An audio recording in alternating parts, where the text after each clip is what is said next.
How we doing, guys? Thanks for joining. Who we got in today?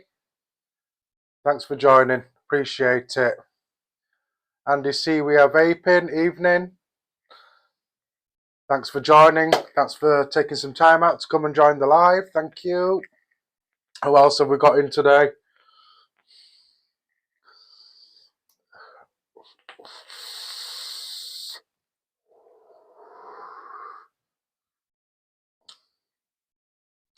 Craig Campbell, thanks for joining. Dave, thanks for joining, mate. How are we all doing today? I'm not feeling great today, feeling a bit fluish, a bit bunged up. So, can everybody hear me? Is the sound all right?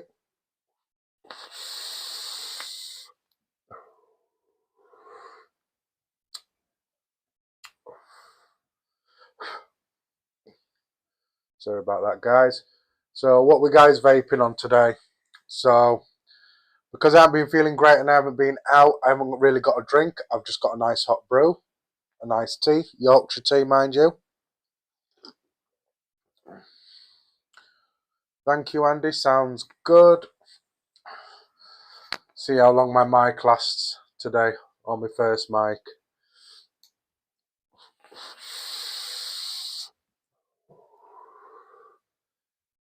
So anyway, today, guys, I'm vaping on 2 weeks ago live stream. Come on, focus.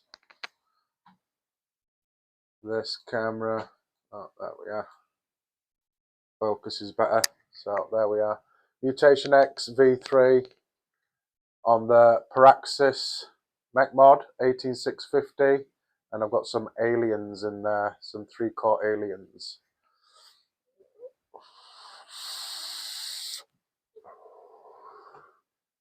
And in that I do have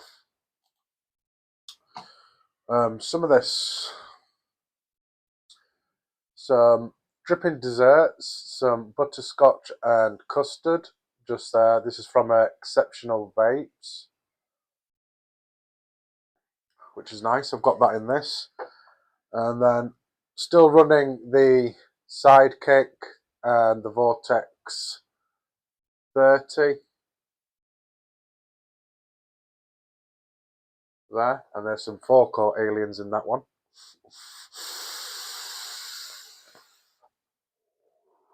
And that one has just got my ADV in there, the G14 custard based juice in there. As you can see, I'm a custard fan. So what's everybody else on? What's everybody else vaping today?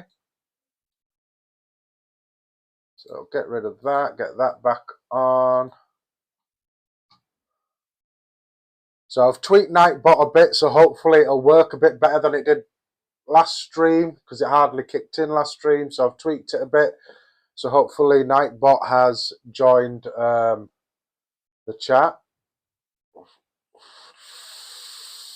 And I must say, for an old RDA, the flavour's still banging on this. Still banging. Bit dry.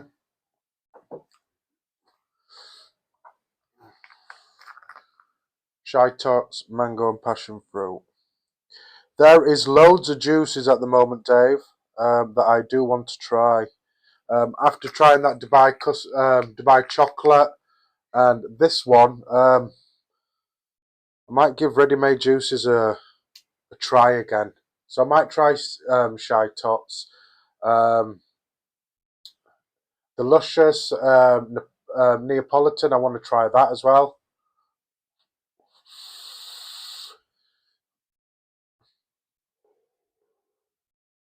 Andy, Hyperion 2, yeah. That's another mech that I eventually want to get as well.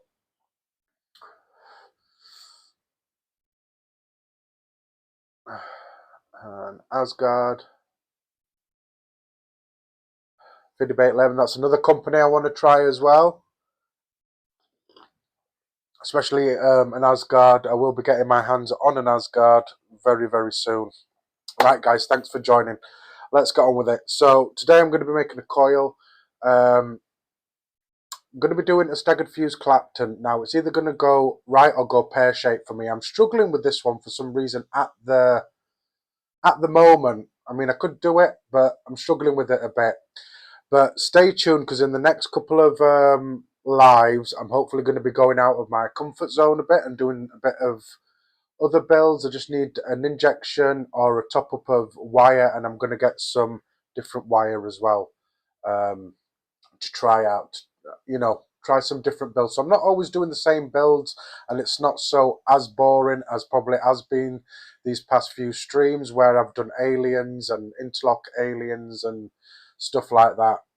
So today I'm going to be doing, like I say, staggered fuse Clapton, and we're going to be building it on the Boreas. Who remembers the Boreas? Now, I did have something up about this. I'm just trying to find out what year this would have been.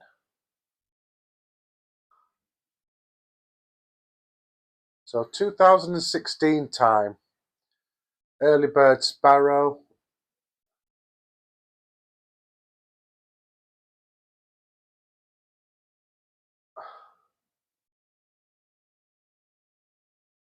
That's quite a few. That's quite a few, Craig.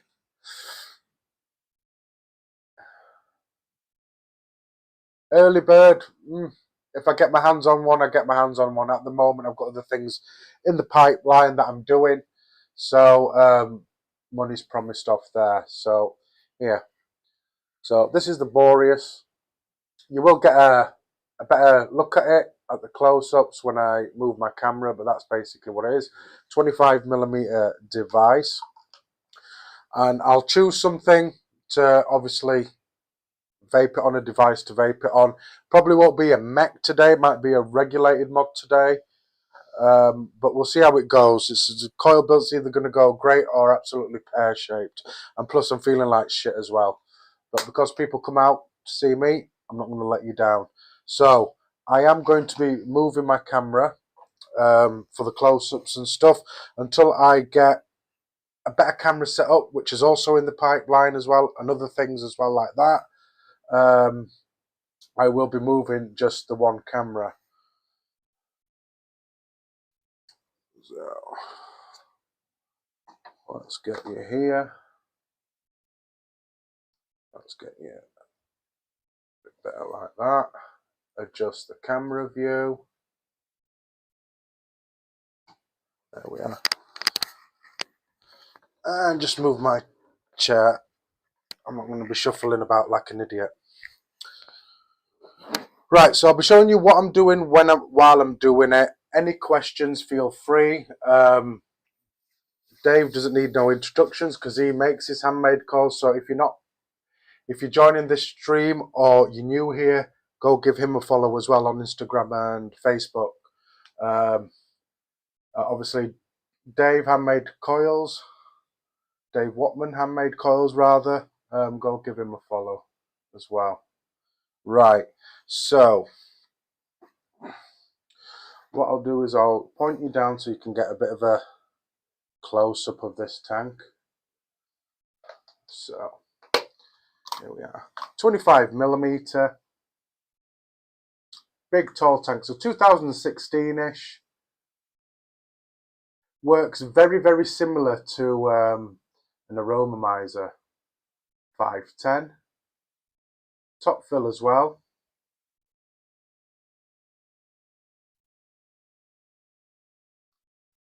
Purple slush. Orion, that's another one I want to eventually get, the pro version with the RDA. Dark Star Nerds. And Dave's Bolt. Not a problem, Dave. All about love here. So the Dark Star Nerds, Craig, is it the what do we call it? Is it the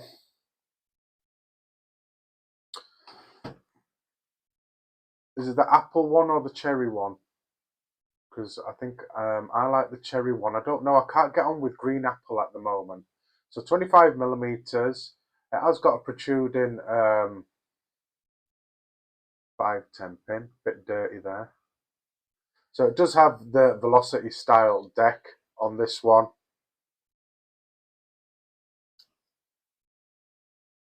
So this is the deck back in the day that changed it all from 3-post decks to this to make it easier. So Velocity style deck. You've got some holes. So this came with 2 decks. It came with bigger wicking holes, which are 2.5 mils just there. And then you got another deck, which is exactly the same. Peach and raspberry. Yeah, that's definitely my favourite, that one, Craig. Peach and raspberry. And then you get one of these decks as well. And as you can see, the wicking holes are slightly smaller. And I believe that's a 2 mil. So depending on what juice you're using, if you're using a thinner juice, obviously use the smaller wicking channels there at the bottom. If you're using high VG, obviously use the bigger one. So I'll just put them side by side. So you can see there's a slight difference in size of the holes. Just there. And I'll be using this one, sorry, the ones with the big holes. Right, let's just move that out of the way. So also big capacity as well. That was all arranged back in the day. So 8 mils is what will fit in this tank, 8 milliliters of juice. Airflow, obviously dual airflow. Now, the only thing that I didn't really like much about this tank is the airflow is also the juice flow as well. So whatever you open on your airflow is what your juice flow control is. So with all 4 holes open, your juice flow would be open all the way. And as you move down your airflow, obviously it cuts the airflow, but obviously cuts the juice. And I would have preferred it if the juice flow was separate, obviously, to the airflow, which can create a problem sometimes. So like I say, a lot like an Aromomizer Plus, where the juice comes down these side little wicking channels here at the side. Get you better and a better view. There we are.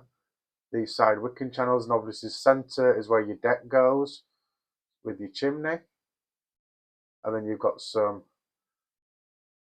little cutouts there just for your deck part, which, like I say, is a lot like an Aromomizer from Steam Crave, and then that just pops in like that, lined up with the notches, like that, and then bottom cap obviously goes on. So what I remember of this, it was a really nice tank, to be fair. I just didn't like the way the juice flow and the airflow was integrated together. And just your standard 510 drip tip goes on the top. Some nice big juice holes there for filling up your tank. So these probably do need some O-rings, but they haven't failed yet and still working. So, and obviously that's underneath. This is an authentic. It isn't a clone. Well, hey, something that's not a clone. So it's from Vape and Roxy. And there we are. So that's basically the tank. Right, let's get set up to do a coil. So I'm just going to do just standard 2-core staggered fuse Clapton. My favourite wire, 26 gauge and 36. Like I say, I have been struggling a bit with the spacing. I do put a wire around and tie it to get my spacing, but I don't know if I'm doing anything wrong there with the spacing. I don't know, Dave. Any tips that might help? Because I'm either gonna nail it or screw it up. See how it goes. So using this table, this is just a little table that I use on top of my bench here. The reason why I use it is just so I've got an eye length eye height, sorry, for when I'm doing my builds. So the drill I use is just a normal simple setup. I use a Stainless Pro, which I used to use back in the day. A flat chuck. If you have a cordless drill, you can use a cordless drill. That is fine. Obviously, if you're professional, you might have a rail, which you can get a proper coil rail with swivels and a drill and everything on that. But I'm working with what I'm doing. I'm doing it old school. I'm doing it the way I'm doing it. Just in case not everybody's got a fancy setup to make coils and they've just got what they've got. So I want to clamp this down onto my table. So I'm just using one of these. I did get this from Screwfix, but if you're interested in getting some and you're from the UK, Aldi have got these at the moment, 2 for £6.99, and heavy duty ones, a lot heavier than this one is.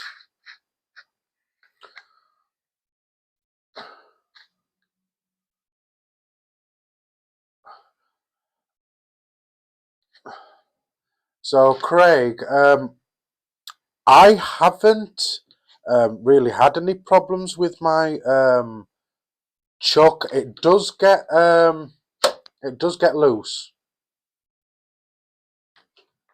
So this part here, or this part here, which you can see, does get loose, but so far it hasn't failed me yet, and I've had it years. But luckily enough for me, I do have another brand new box set of this that a friend gave me that didn't know how to use it, so that's what he gave me.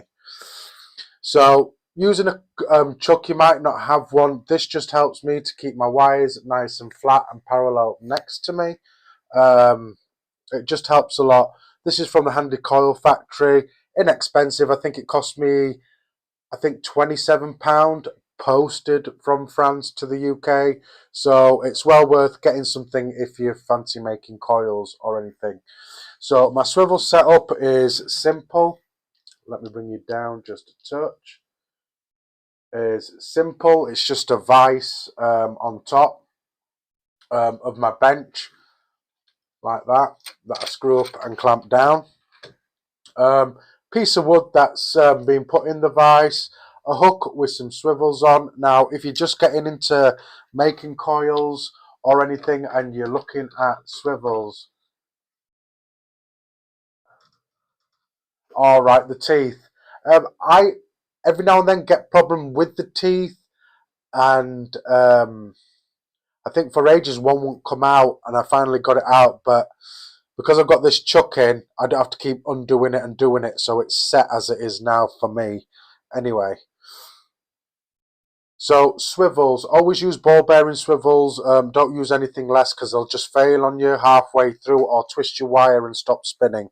So go for the ball bearing ones, which you can get online anywhere, or a fishing tackle shop. You can get ball bearing swivels as well. But like I say, they have to be ball bearing swivels just so that they spin. I have two just in case one fails. One will carry on spinning. So I've got that set up as two just there like that.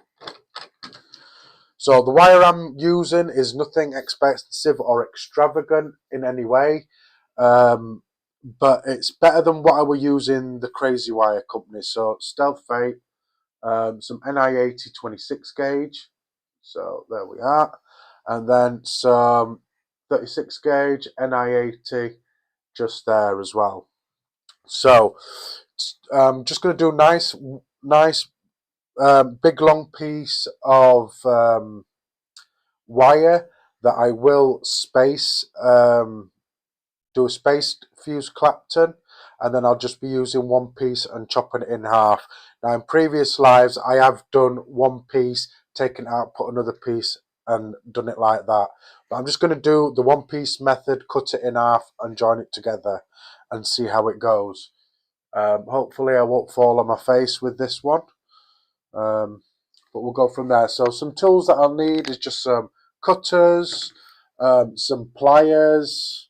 I just use these teethless curved pliers because that's what works for me. You can use straight ones if you want. I still have my Coil Master Pro ones that I use every now and then, but I think for the wire it's just because it hasn't got the teeth.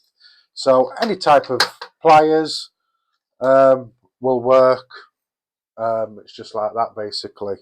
So let me pull out some 26 gauge.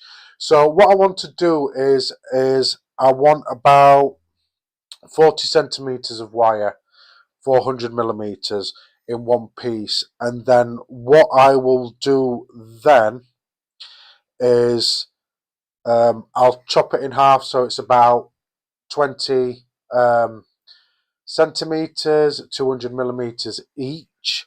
On there, I will pull slightly more than 40 centimeters off just so I've got room to put in my chuck, and also extra for the swivel as well. So NI80 is a nice soft wire, so I don't need to put it in my chuck and spin it. You can do that if you please, if you want to, but it's soft enough for you to just grab it like that.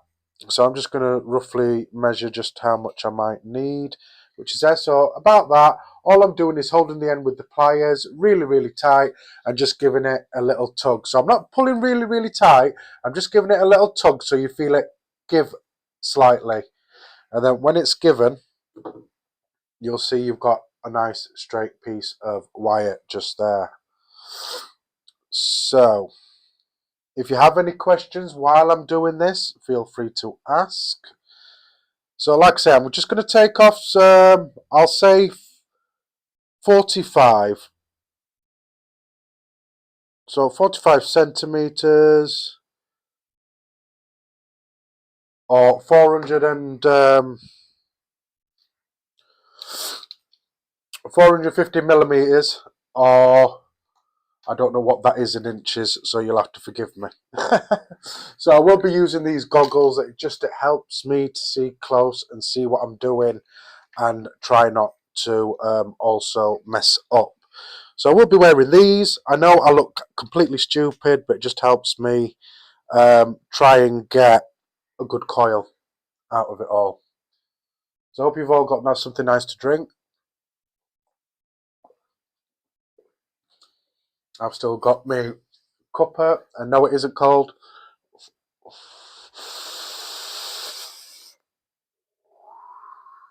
So since this was something new, so if you can get your hands on one, this is an excellent mech to use. 30 millimeters by EDC Mods and Time Vape, and it's inexpensive for a great, nice, heavy. I like this mech because it's heavy like they used to be back in the day. I love a heavy mech. And side fire as well, if you don't already know.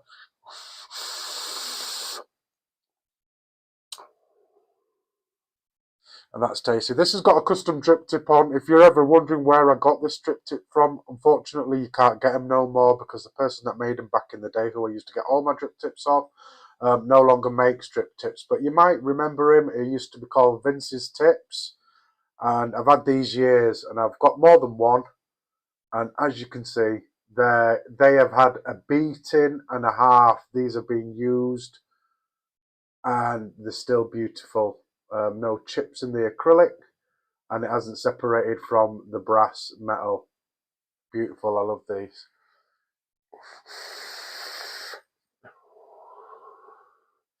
Most definitely, Andy. Yeah, Sidekick, that is, that is heavy, and it is obviously built to last. Any mech is built to last. That's why I prefer a mech over a regulated mod, because a regulated mod can break.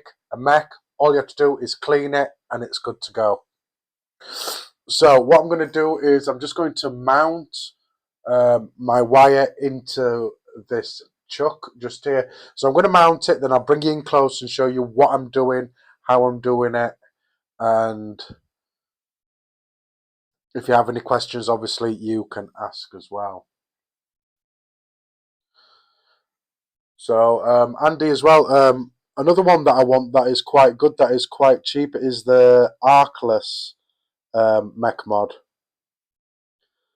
I do want to get one of them because they're apparently good and they're good for your money. Hyperion 2 as well. That's probably the closest I'm going to get to probably an infinite mod off Oscar, because my money just doesn't allow me to have one. So this side of my wire, I'm just going to put a little step in just to make it easier to mount into my swivels, or swivel should I say. So I'm going to grab my swivel like that.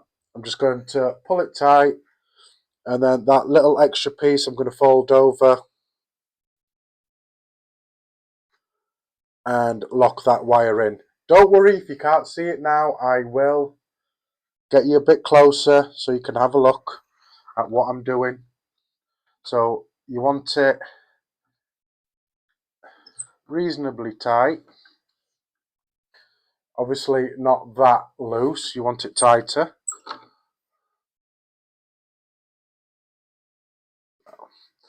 So you want it to have a decent amount of strength on it, but you don't want it to be thingy. I think that's, I'd say that's maybe a tad bit.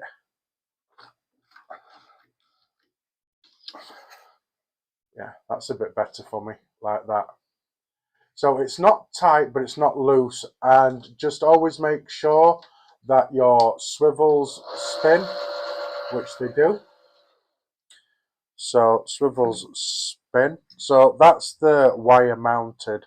So I'll show you how I've mounted it. I'll probably need that.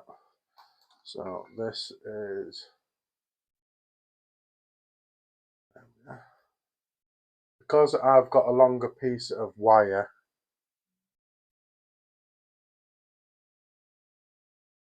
so as you can see just there, all I've done is wrap that L piece round there just to lock it in to the swivel, like that. So that's nice and simple and easy. And then the same on this side. Obviously, if you've seen my previous lives, you obviously know how this chuck works. So I'll bring it in like that. So as you can see, it's flat. It has teeth on the inside. It's made of metal. Okay, it has a center divot, so you can always center your middle wire or your single wire in the center, like that. Perfect for doing multi-core builds. Perfect. And like I say, inexpensive for what it is. And that's that. Right. Preparation now for the, obviously, making the stagger. So, what I'm going to do is, which is, every now and then I mess up, but I don't put an L in for it to grab my wire. But I'll just wrap it around there. So, to get your spacing, obviously, you're going to need a piece of wire that's the same as what you're going to be, obviously, doing the, and don't do that because then that happens. So, so whatever wire you're using, obviously, to do your spaced bit here, is the same wire you put in between to obviously make the space as well. Nice one, Faz. Nice one. So don't stick yourself with the wire. Don't want to get blood all over me. Bill, do you?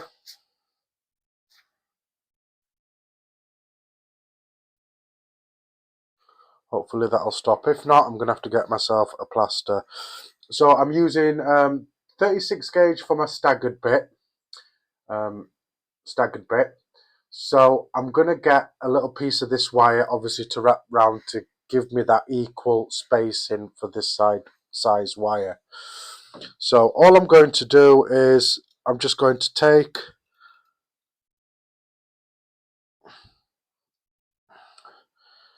about one turn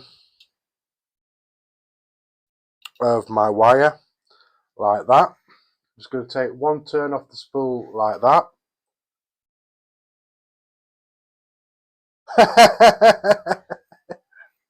You know what? Quite often now, Dave, well, past couple of days really, is sticking my finger with wire.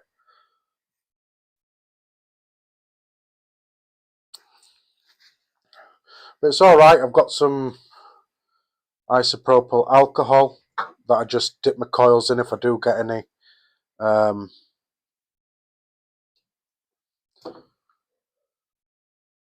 If I do, what's happened here? Oh, right, that's worked. So a nice piece of wire. Doesn't have to be anything special. You just want a piece of wire that's going to give you that spacing. And to clamp that down or to weight it out, I'm just going to use a clip, obviously, to hold the wire in place to give me that spacing. And it's not too heavy that's going to cause too much of a problem. But you do want it a bit heavy. I mean, I could use the next size up because that's just slightly heavier. But yeah, we'll see how that goes with that one. See how that goes. But basically, it'll hold that spacing, and then you just clapton like you would, and it'd give you that spacing just there. Right, I'm bleeding like I don't know what, guys. Just give me a minute. I'm just gonna put my whole screen on and just go grab a plaster. Right, so I will be back in a second, guys.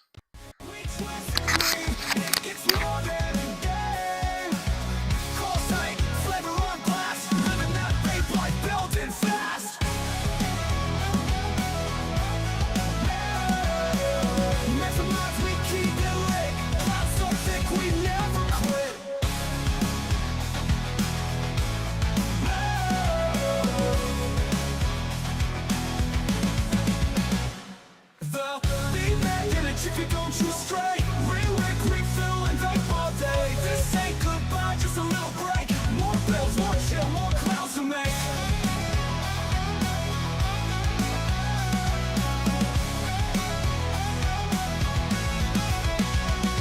Max all nights, we keep it lit. Clouds so thick, we never quit.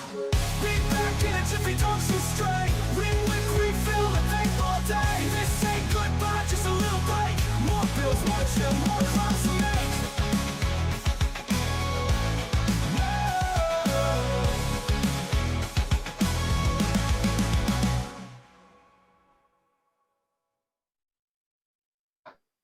We twist and we, it gets more than a day. Call sight, flavor on blast. Living that vape life, building fast. Back, guys, thank you.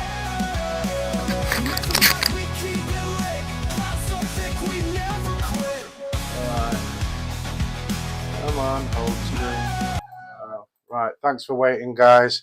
Been to see the nurse. Got a plaster on. Right, let's carry on. Right, where was I? Right, spacing wire. You just need a piece of spacing wire like that for the space. Same gauge as you're doing your staggered. Like I say, this is 26 gauge that I'm using. So I'm just going to secure the wire, do a bit of a wrap here, just so then I can mount my wire and carry on. Doesn't matter which way you do your wrap, whether you do it clockwise or anti-clockwise, wrapping from underneath or the top, like it is with a nailing. You just wrap it all the same way with this build. So I like wrapping over the top, so I will be going clockwise, I think, or clockwise to me.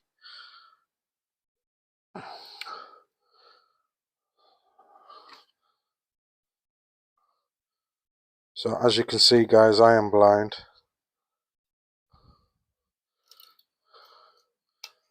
Right, so with my tweezers, I'm just going to mount my wire here. Let me get you in close so you can more or less see what I'm doing. Bring you down a bit. Yeah. So I'm just going to mount my wire just on this screw because I forgot to put an L in the wire just for easy mounting. So I'm just going to take it and wrap it around that screw there. The reason why I don't do this all the time is obviously when I pull a bit, it just unravels from the screw. So I just want to get this mounted and get a few wraps situated on the wire, and we should be good. There we are. So I like wrapping over the top, so I'll put a couple of wraps just there, like that. So now that I've got my Come on. Now that I've got my wire mounted on there, let me bring you in closer.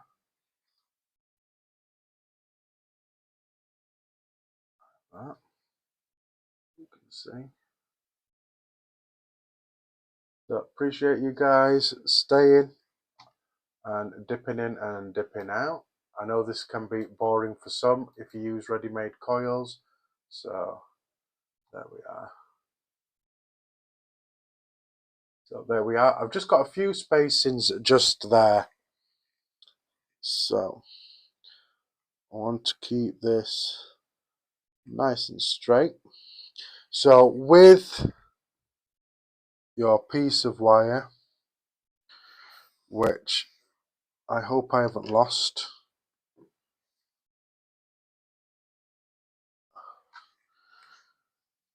Oh, please tell me I haven't lost that piece of wire. There we are. So get your piece of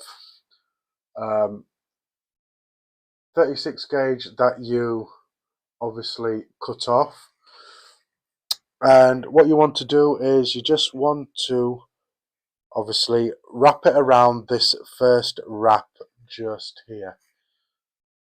So I've just put a bit of an angle in there, so I want it there. So I want it there in between that wire. So I want to pull that tight like so, and then with my clamp here I just want to situate this so I can get it as obviously as far to the edge as possible but clean. I'm just going to grab these wires obviously with my tweezers so I can just move this up. So I want those teeth to be flush like that. So this part can be fiddly, but preparation means everything. Don't forget, preparation is what gives you that perfect build. So I'm not all the way to the top just there. There's enough room for obviously the staggered to move along nicely. So now that I've got that situated, I'm just going to cut this excess off so it doesn't create a problem for me. So got a few wraps, doesn't matter the first few wraps. You're just getting situated obviously with your coil. Now what will happen here now is obviously once I pick up my wire and start clapping in, that should give me a nice even spacing going all the way down my wire. This thing here, this blue thing in front of you, will obviously move across obviously the wire as well. Just like any other Clapton, hold your wire at a 90-degree angle. Try and keep that 90-degree angle just so your spacings are accurate and obviously you don't get bits that are either too short or too wide. That shows inconsistency with your coils.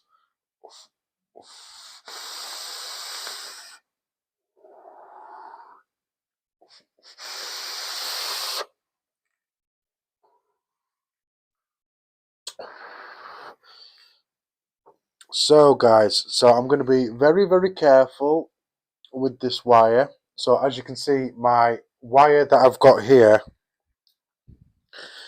is obviously my feeding wire. Like I say, 90-degree angle. The more you stay at a 90-degree angle, the more consistent your spacing will be. More consistent. If you are obviously tilting that way or even that way, it's obviously going to make your spacing inconsistent. Now, you don't have to do this fast or anything. Just do it at a nice steady pace. More experienced builder will probably be able to just let it rip all the way across, but I want to make sure that my spacing is perfect, and obviously with me looking, I can see that. So I'm going to move this wire as far to this wire that I've clipped on for the spacing that it will allow me. Like I say, any direction your drill's in, that is perfect. Right, let's get going.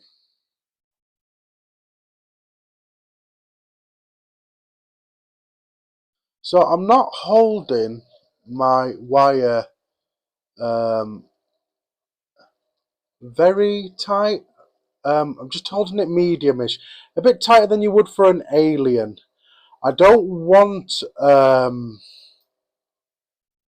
I don't want I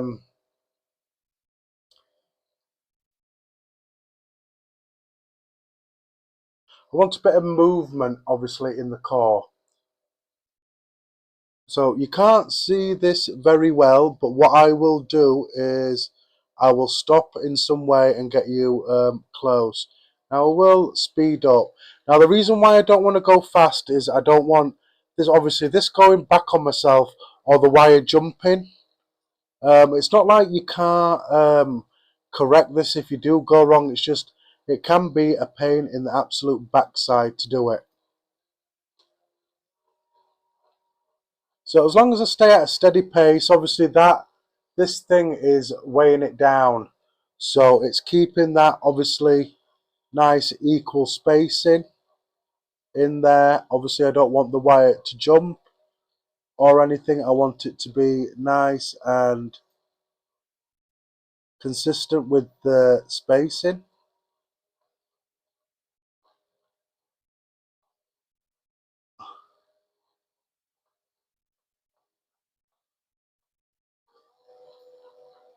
So what I'm going to do is I'm just going to stop there because you've gone out of screenshot. I am going to put a different lens on just so I can see a bit closer to what I'm seeing now. Just so I can make sure that those wraps are nice and consistent on there. So, and also what I'll do is I'll get you in close just so you can see it as well.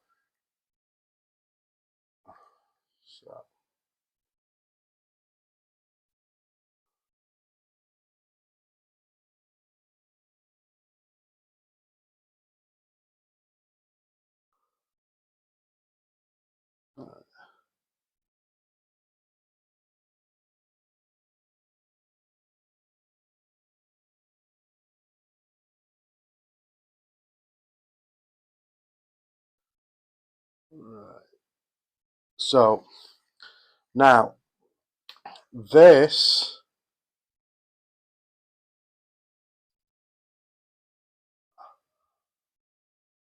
now I don't know if it's my eyes. Have I got the right one on here? If it's my eyes, but I can't seem to see any spacing there.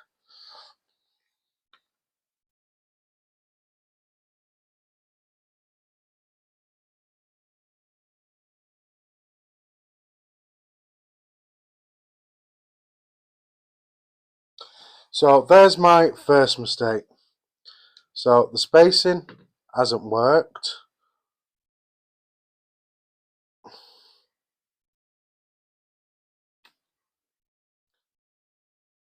Yep, the spacing has not worked.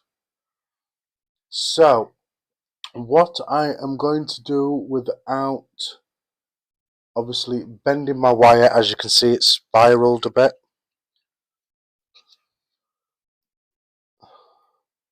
So I don't want it to do that. Right. So this, like I say guys, I am struggling. So I've gone and bent my wire and that's not good. So, and it's got all tangled as well. So all I'm going to do is I'm going to reverse my drill and take it all off.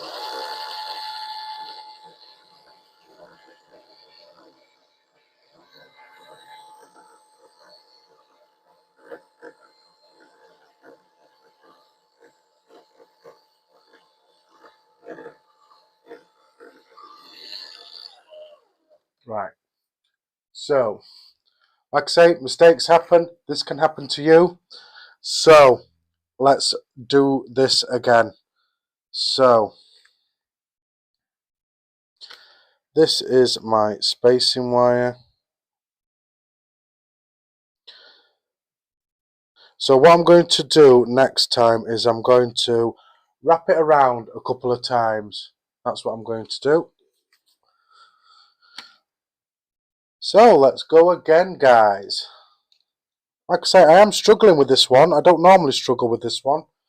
I do quite alright staggered fuse clapsons.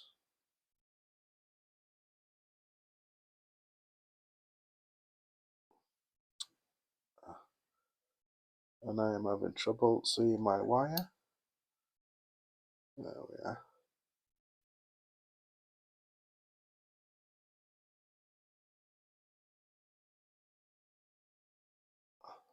Come on. And again, I'm just going to do a few turns. Right, there we are.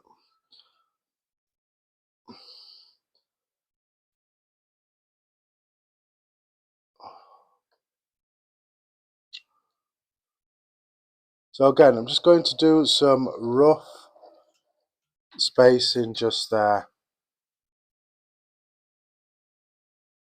Right.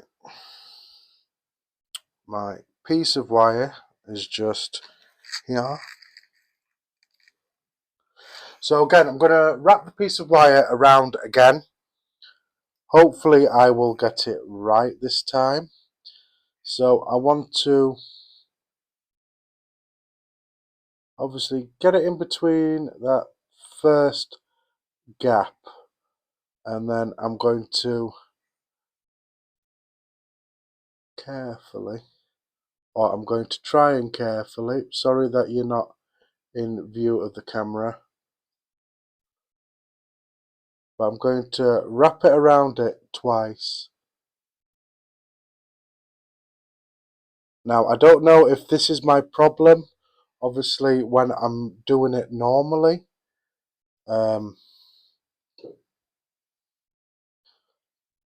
I don't know if this is my problem when I'm doing it normally.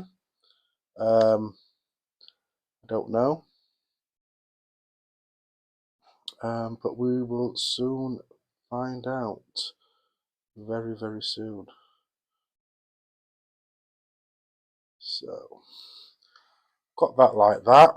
Like I say, this can be the fiddliest part, is getting your wire in, obviously,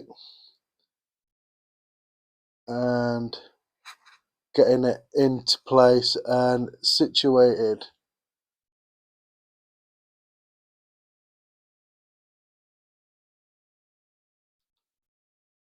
So there we are. So I'm going to pull as much as I can. Hopefully that hasn't shifted. Let's just have a quick test run.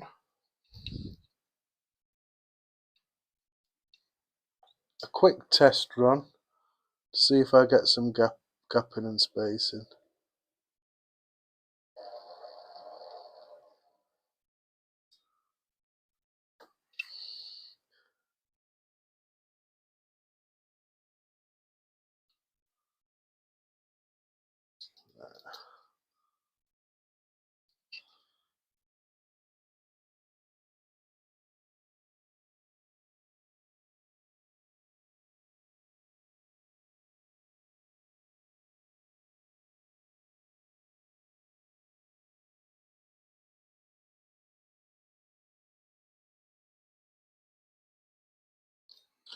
Right.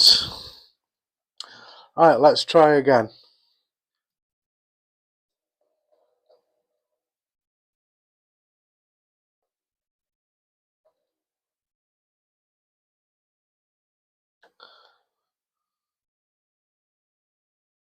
Right.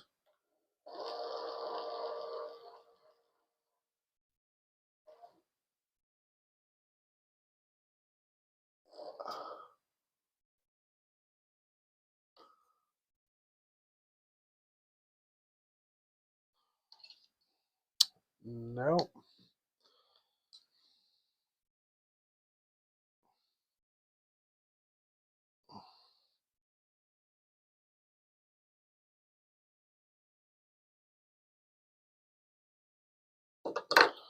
No. Nice one. So let's get this situated here.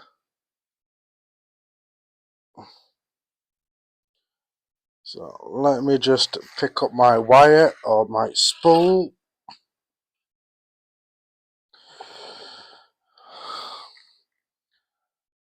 I hate it when this happens.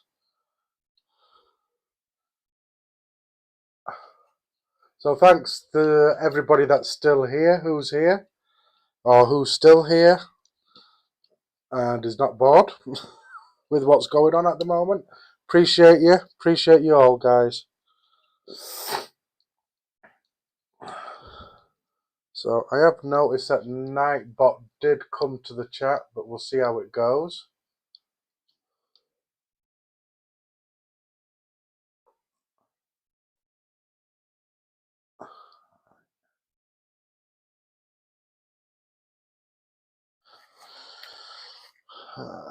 Right. Appreciate that, Craig. Appreciate that.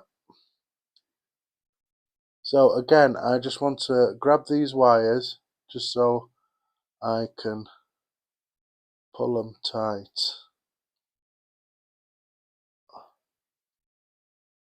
Come on. Silly wire. There we are. So, I do believe that I've got some spacing going on there. I'm trying not to mess up my wire again.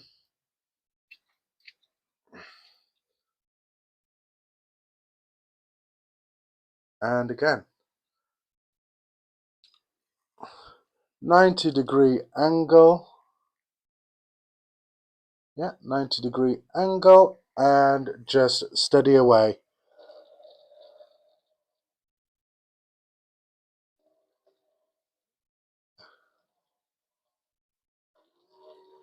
So there we are. I have got the spacing. Perfect.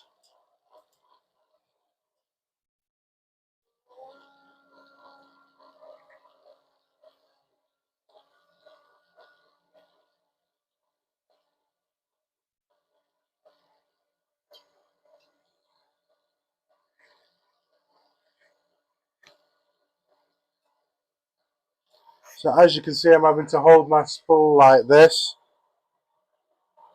just so it doesn't interfere, obviously, with the spacing and stuff. And because I've wrapped it round twice, obviously, it gives it that bit of extra support.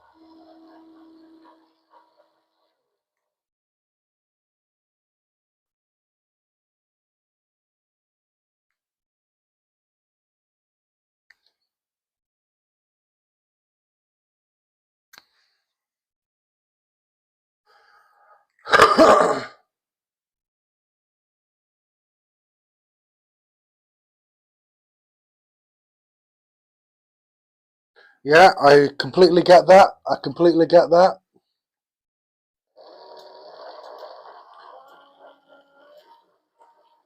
I think for me, Craig, because I've always made my coils, I will be doing a segment in my lives where I will be using some handmade coils. I have already got hold of some coil makers, Dave being one of them, to obviously get some coils, to obviously do a segment in my lives where I use a handmade coil.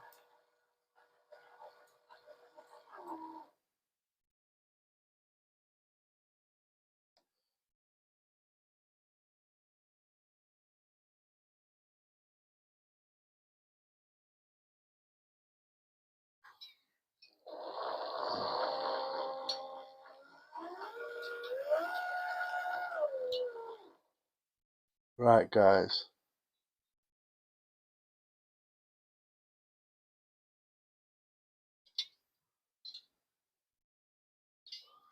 Right, I don't know if my spacings are good.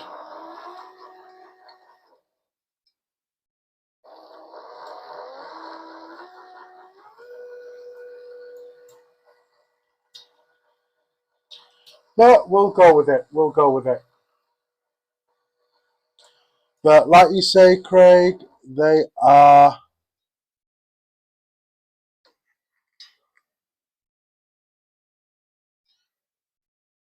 there are plenty of good coil makers out there.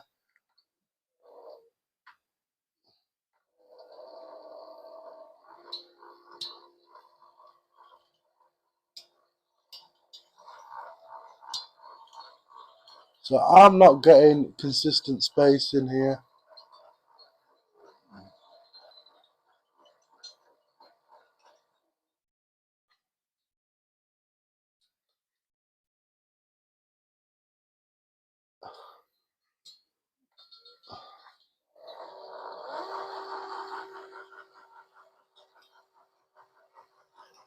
So I will turn you there so you can see what I'm doing or what's happening.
So I don't think this is going to be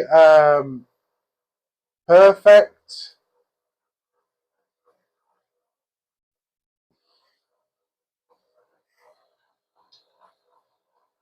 Because I'm seeing quite a bit of inconsistency, obviously, with my wire.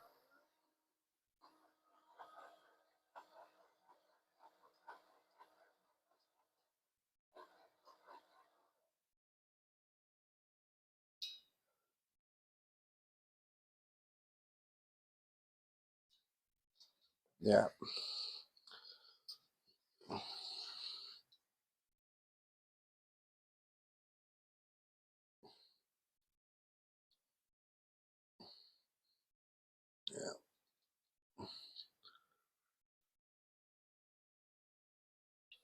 So,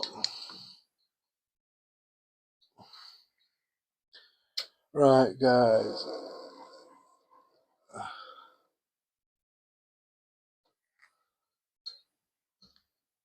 And again, I'm sorry, guys.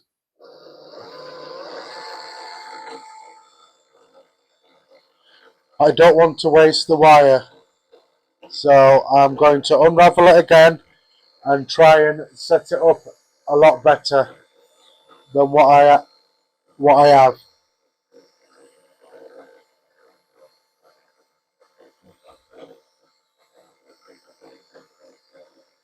So again, I'm very, very sorry.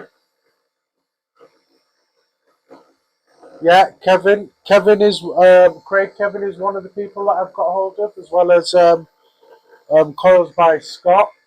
If you got not my last live or the live before that, as well as making coils, I did use Stimcraft coils, and they were ace.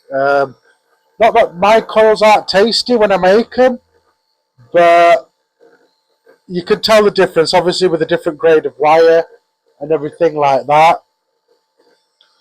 Obviously, it makes a difference to your flavour and everything. A good quality wire But this wire that I've got here from Stealth Vape is a lot better.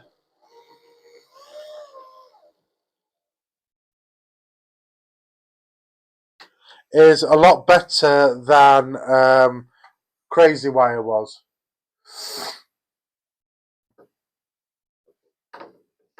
So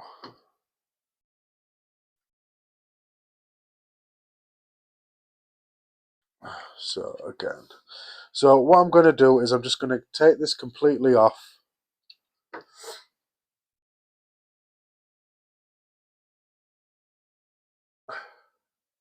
Yeah, I was at the home zone as well, Craig. That's where I got them. I got them off Dave. So you might have seen me there, or I might have talked to you. It's just that I'm not very, very good with names. Let's put it that way. So let me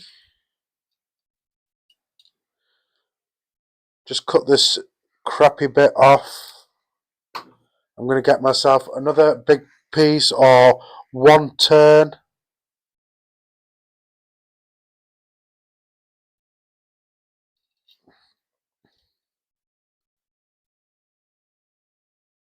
One turn of wire.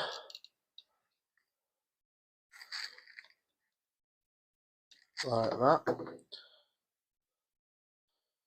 So what I'm going to do is I'm going to swap from using this and I'm going to use the small one. Maybe that's my problem that I'm having. So like that.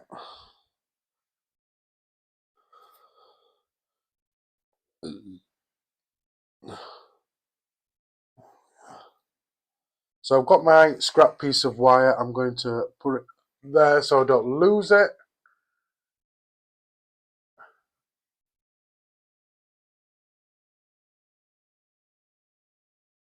Yeah, probably. Too much weight on the clamp. Yeah, I'm a bit weird like that, Craig. If I don't know you in person, I might even seem ignorant or rude. I think it's just because I don't know you. I'm not really sort of a man to initiate a conversation or anything like that. It took all my balls just to go up to Sam and say hello, because that was the first time I've met him. But yeah, hopefully, end of February, it's going to be a much better one. A much better one. So, let's get mounted again.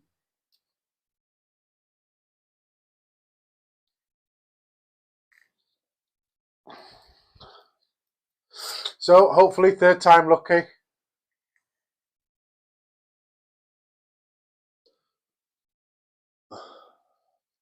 And this part I'm just going to do with my hand. Like I say, for some reason at the moment I am struggling just with staggered fuse Claptons. I went from being able to do them to obviously not being able to do them, and I don't know why. So let me get some wraps on there, some small wraps on there.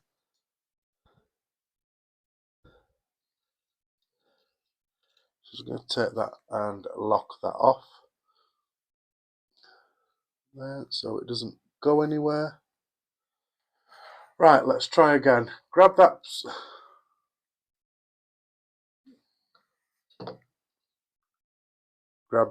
piece of wire. Third time's a charm, hopefully.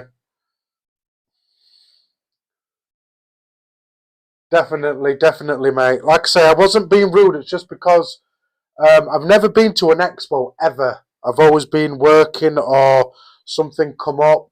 So the Ohmsor on Tour was my first ever sort of like expo or vape event that I've ever been to. So again, I probably was a bit nervous as well because obviously there was a lot of people there that I don't know, and you don't always recognize people as well if you follow them on social media.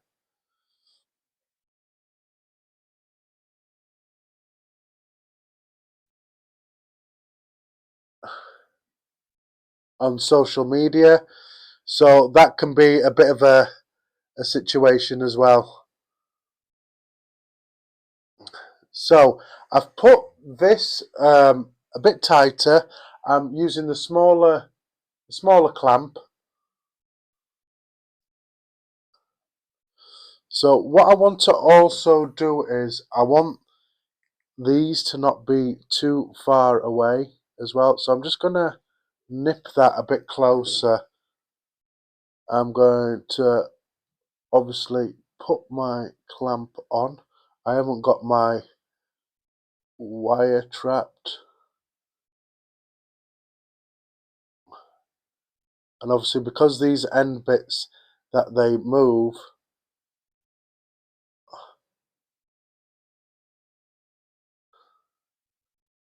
that probably doesn't help the situation as well. And then I'm just going to grab and push up. So I will use these just to help out, to grab them. And all I'm going to do is I'm just going to push this up, or push this weight or this clip that I'm using as a spacer. So I'm going to come over the top like that. Right, so that is a lot tighter and a lot better of space. I'm just going to nudge that back a bit. So let's try again. So whichever way you're comfortable wrapping. So for me it is over the top. Not like the movie Over the Top, but over the top. There we are. Right. So let's try again. So again, I'm not 90-degree angle.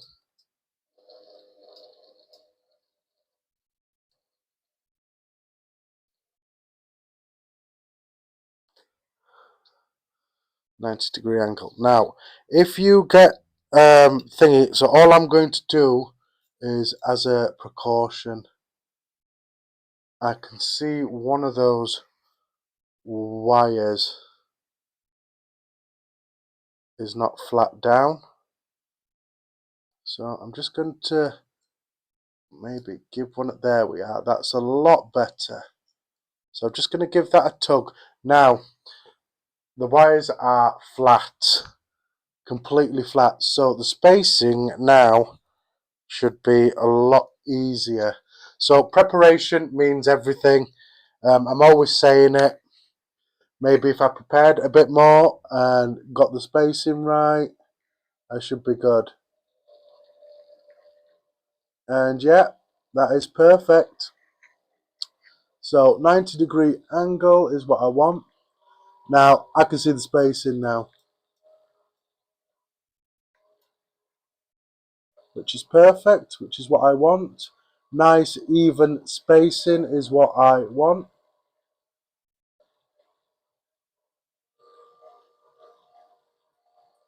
So like I said before, I couldn't see the spacing properly. I can see the spacing now.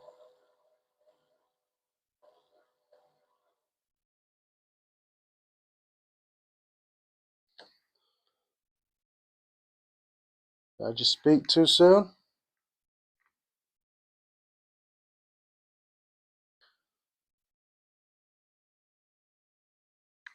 Let's hope I didn't speak too soon. So I'm just checking because I don't want to be pulling it all out again.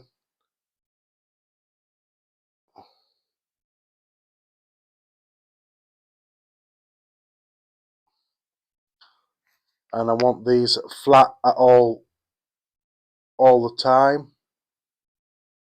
So I am going to give it a pull and I'm going to push it all the way up there, like so. Try not to knock my wire. And let's go again. So thanks everybody that's jumped in and jumping out. I appreciate it.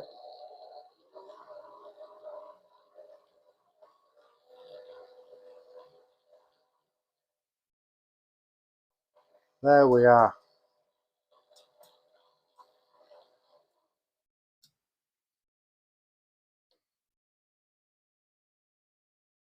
There we are.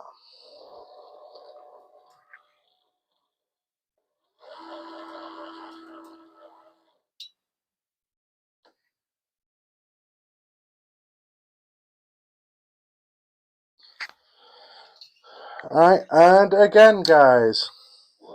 Just let me...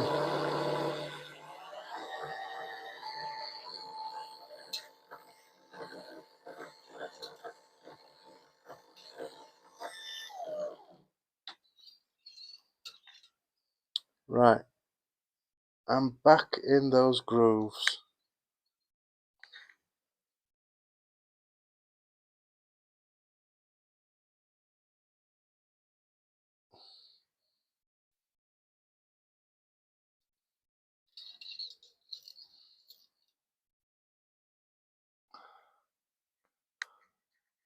So it looks like third time isn't a charm,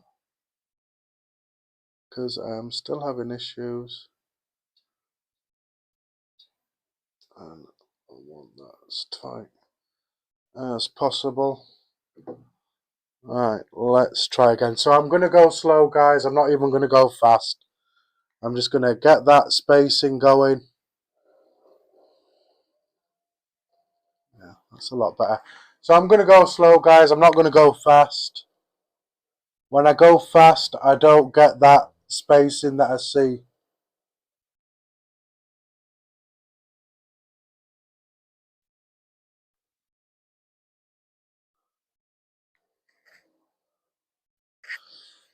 And that's not helping either.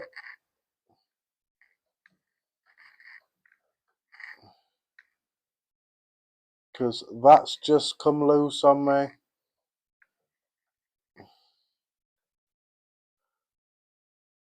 going to be a long stream, guys. And I'm sorry.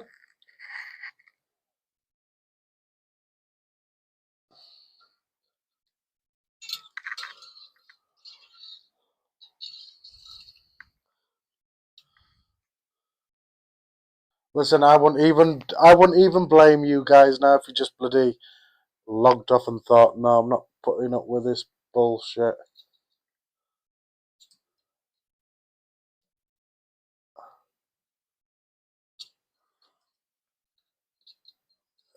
There we are.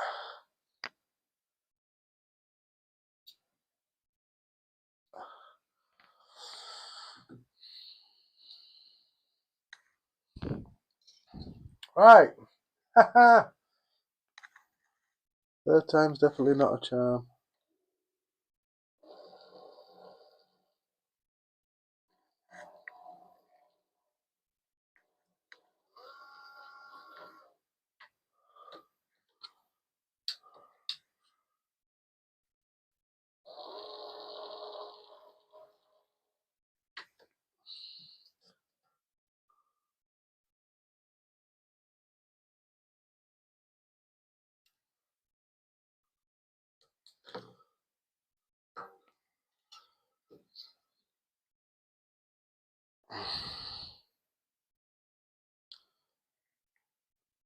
Right.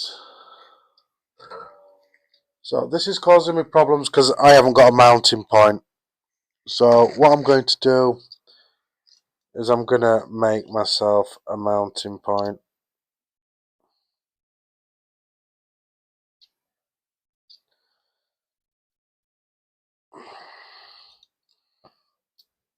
Oh, come on.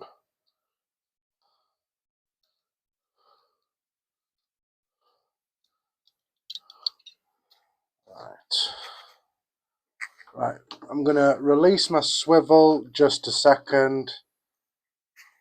I'm going to release this, just make it a bit easier on myself because I am just completely messing up. So I appreciate the ones that are still here listening to me babble on about the same thing for the past, what, hour and 20 minutes? I haven't even got anything flipping done.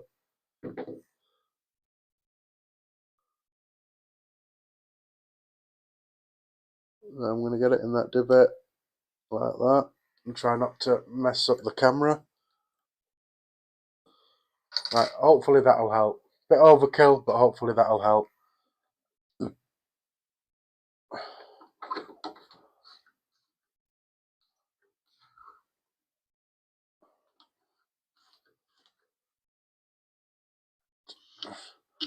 Okay, so I've got a mounting point. Brilliant.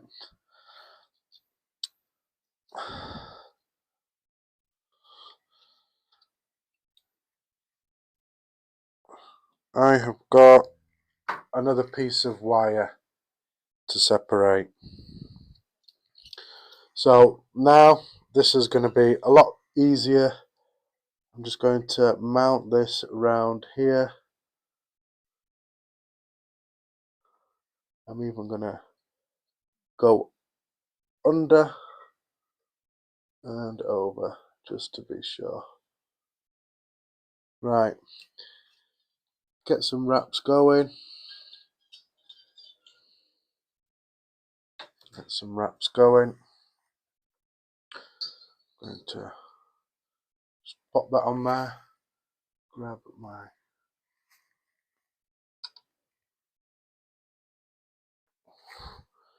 wire again.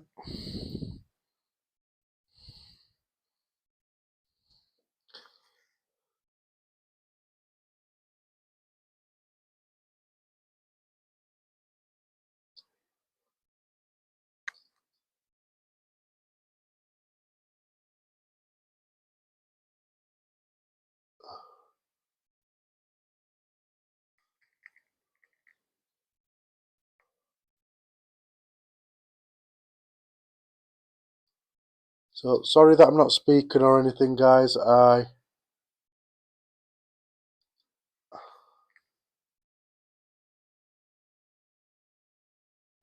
I'm just trying to get this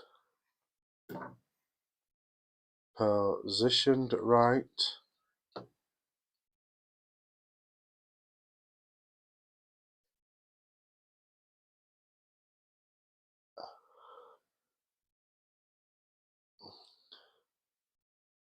And get that up there. Like that. Right, fourth time's a charm. Let's see if that makes any difference whatsoever. Which I hope it does.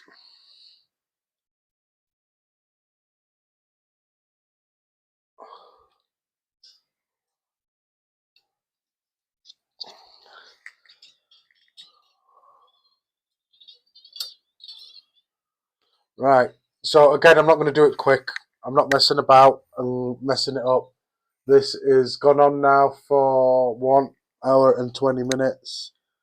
And I'm sure you guys have got a lot of better things to do.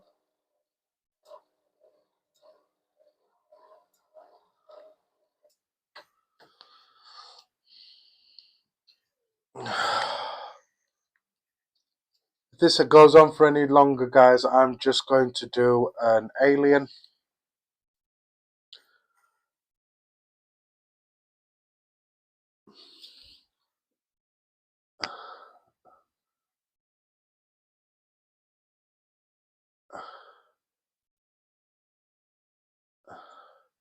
Just want to make sure I tug these wires so I know that they're laying flat.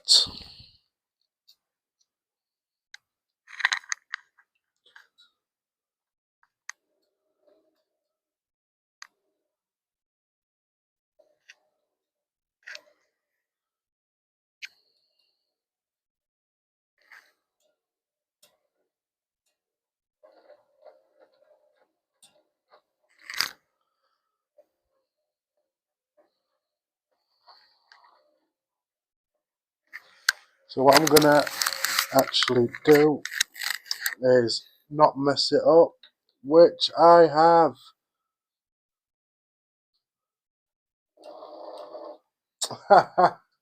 Right, guys, screw that. We've been at this way too long.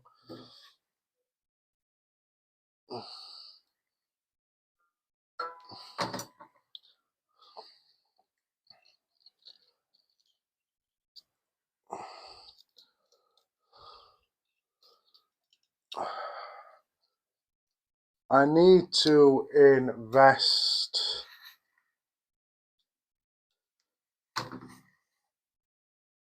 in either some weights or something.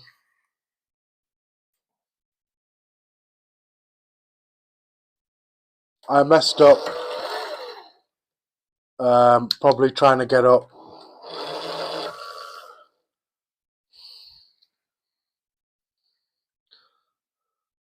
What do you think, guys? Should I give up and do a different coil, or shall I carry on?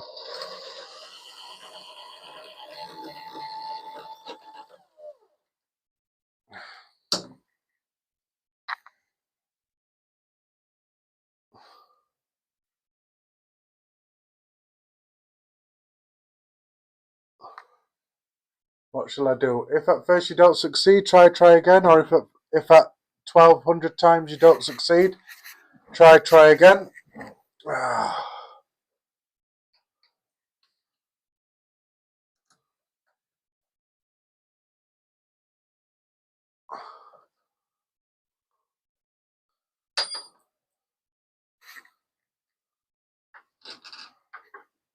But hell, yeah. These are probably some of the lovely things about making coils. Right, I'm not going to give up. I'm not going to give up. I am going to get a staggered fuse Clapton if it kills me. A fuse Clapton.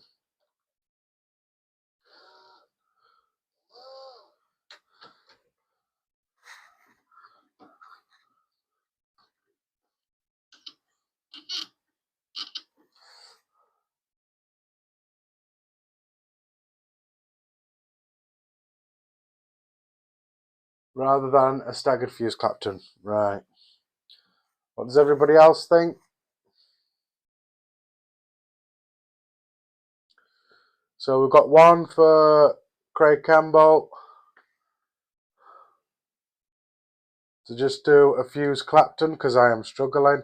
Plus, like I say, I am not feeling 100% great. Maybe that's the problem as well.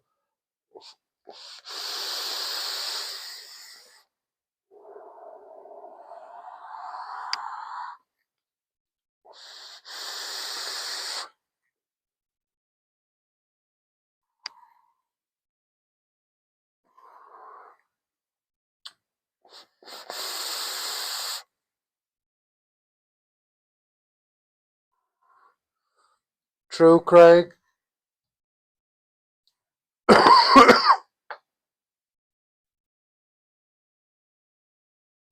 That might be the reason why.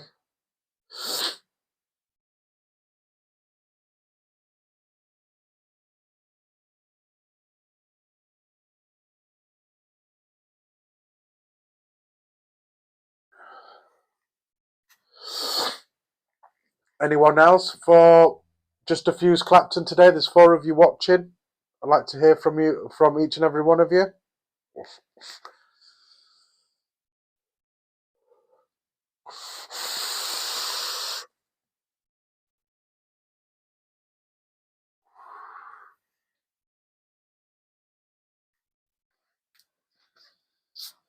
So either 4 watching or some of you got me in the background.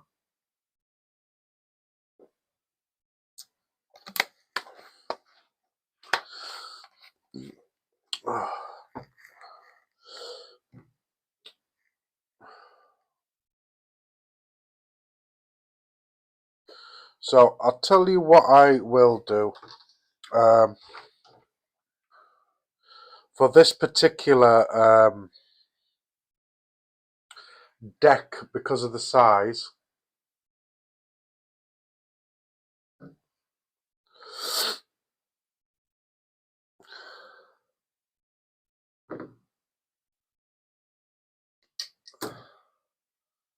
much wire have I got here?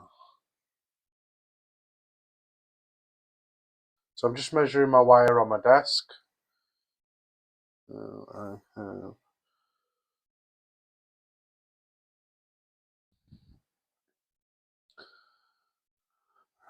30.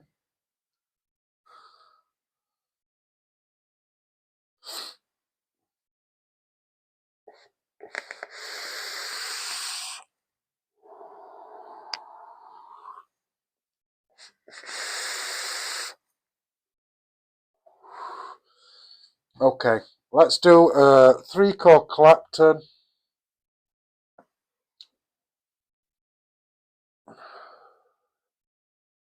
So what I'm going to do is I'll push you out. So I apologize, guys, for this build just going completely south. So I'm going to get some more wire. I need to take that autofocus off so you can see what I am doing. There we are, you can see what I'm doing. So I'm going to get myself 30 centimeters, 300 millimeters, 12 inches.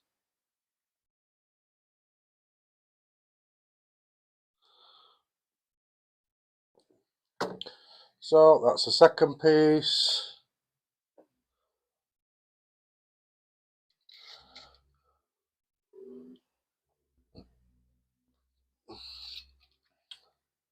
Give it a stretch, a little stretch.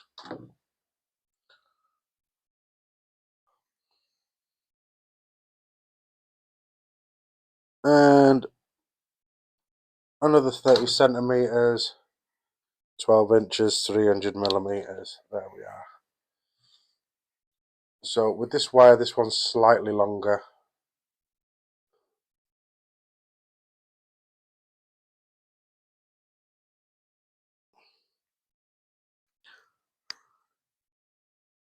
So I'm just lining them up, making sure that they're all straight. I want them all the same length, roughly, which is about there. And I need some new cutters as well. So this end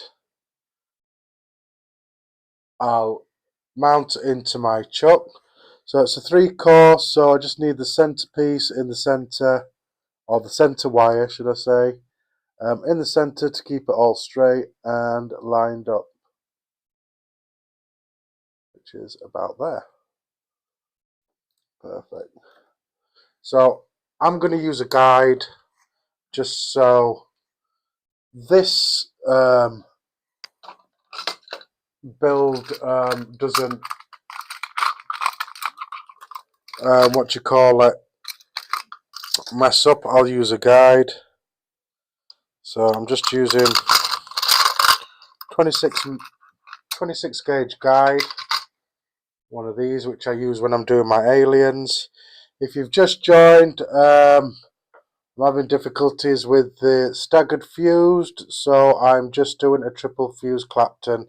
I think it's because I'm not feeling great that things are not going to plan, and then on top of that, me struggling with staggered fuse Clapton. So all that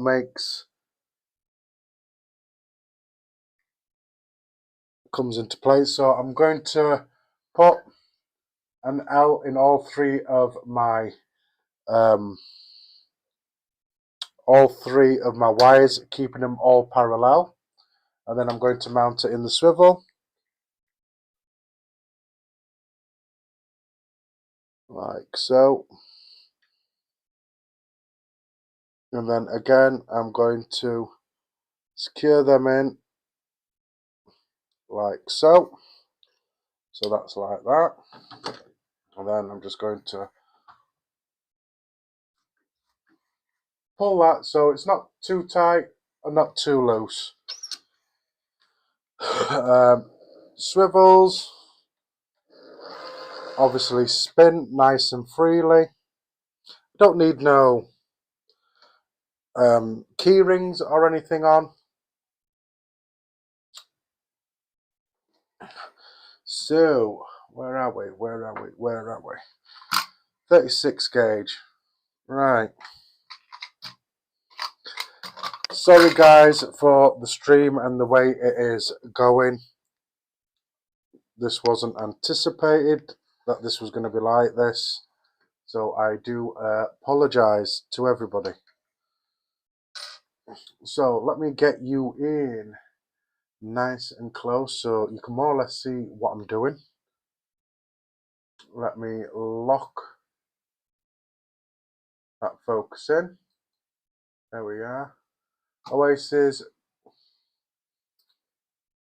I mean Aussie Cup, how we doing? Thanks for joining. Now, I'm not feeling great, Aussie Cook, and I was supposed to be doing a staggered fuse Clapton, but I have attempted it 5 times now and haven't done great. So I'm just doing a triple core fuse Clapton. A triple core fuse Clapton, see how that goes. Like I say, I'm not feeling great, so things have gone pear-shaped, but thanks for joining, my brother. I appreciate it. So all I'm going to do is I'm going to obviously mount my wire.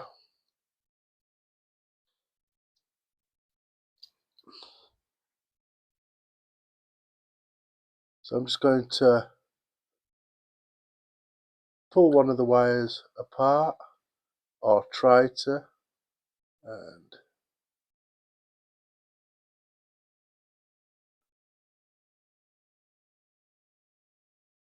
get a piece of wire in there. Then I'm just going to push it all the way up to the top, like that, with my guide. Guide moves nice and freely, so shouldn't have any situations with that. So, staggered fuse Clapton, 90 degree, not a staggered fuse Clapton, triple core fuse Clapton,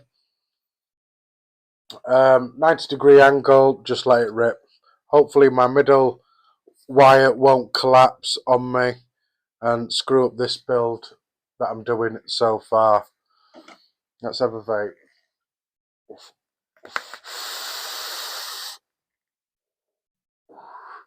Straight in the camera, sorry guys. Right, let it rip. So I'm going over the top.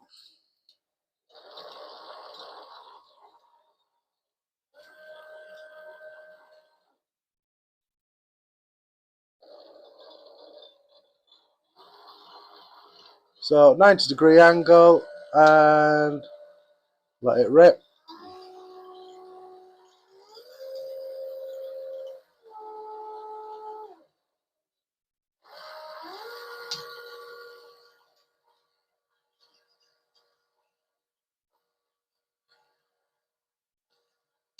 So I'm keeping my spool at a nice tension, and then just keep it at a 90 degree angle. If you mess up, go back on yourself. You can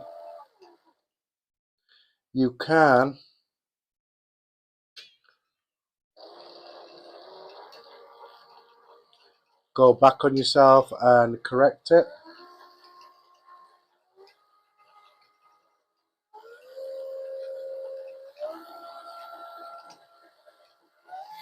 So I'm just going to bang this coil out, so I'm not wasting time or anything like that.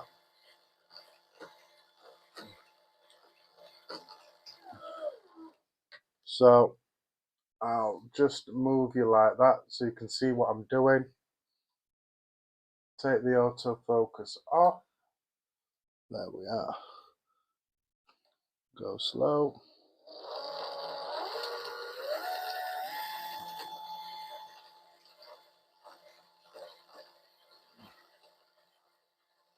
So yeah, this is going well.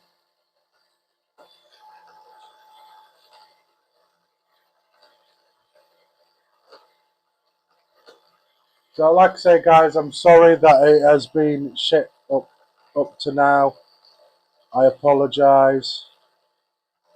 My build did not go to plan.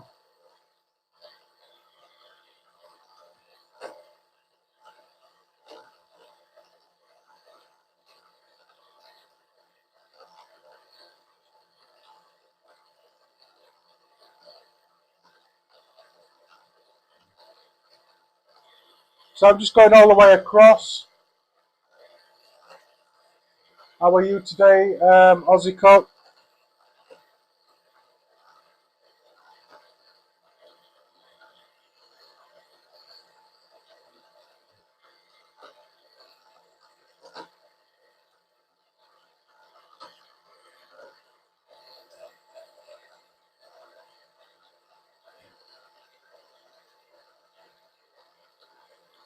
So like I say, 90-degree angle, nothing special, just like doing a fuse Clapton only with 3 wires.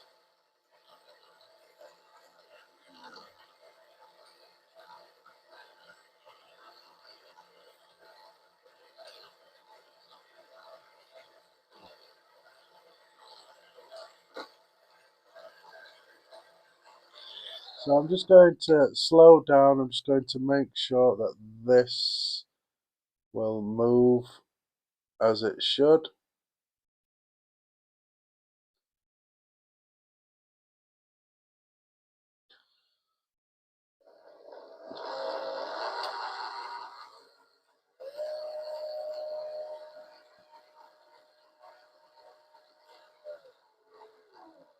So I'm going to stop because the end's twisted a bit.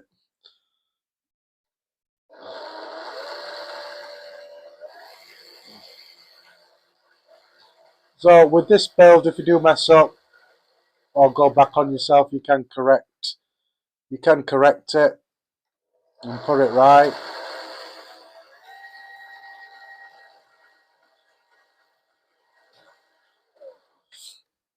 There we are.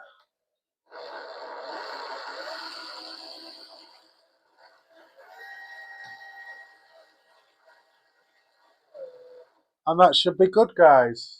Well, hey. Just chilling, Aussie Cook. I haven't been feeling great today. I wasn't too bad this morning, but second half of this day, it's like I've just gone completely downhill with the way I'm feeling. Feeling very shitty and stuffy, and I know it sounds weird, but my eyes hurt.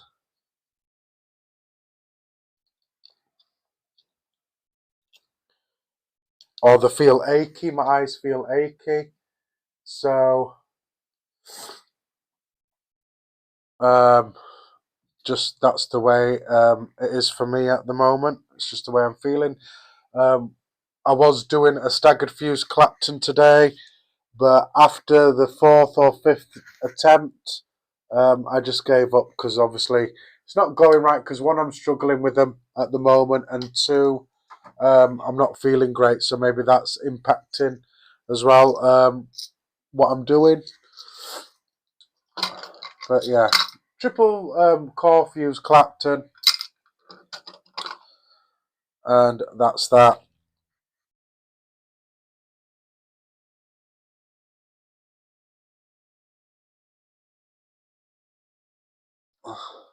There we are. So what I'll do is I'll put you there. Chop this off right here. There we are. That was nice and simple, wasn't it? So I want to make sure I haven't got autofocus on, which I haven't. So just your standard triple core fuse Clapton, nothing special. Nothing special.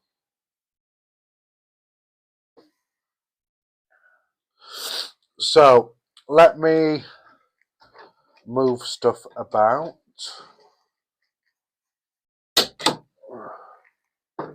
Move stuff about. Get things out of the way. Bit of housekeeping. Get everything tidy, and then we'll get to the build. Or we're eventually getting to the build after an hour and 45 minutes, and not with the coil I originally wanted to do. So I apologise to all of you, but thank you for being patient and staying here. Right. So let's do some coils. So I want For this size deck, which you'll see, I want a 2.5mm coil. About 6 wraps, I would say, 7 wraps, depending on how much will fit on that deck. I am building on Boreas RTA, doing an RTA today. 2016, roughly, is when it came out. Yeah, and is a lot like an aromathizer, the way it is set up and the way the deck is. Apart from it being a velocity style deck, not a postless deck. So one of them. Interlock forecourt. Yes, I did see that today. Speaking of which, I'll give a shout out to Aussie Vape or Aussie Cook, because he attempted my coil build of last stream, which was an interlock coil and also a forecourt alien. So he did mention that it was alright for me to give him a shout out and show some pictures. So I'll quickly get these up and show you. So you've got your interlock, 3-core interlock there, and then your 4-core alien just there. There's 2 pictures of that. And that one there. So that is absolutely amazing job, mate. You did a lot better than I did on the stream, let's put it that way. But yeah.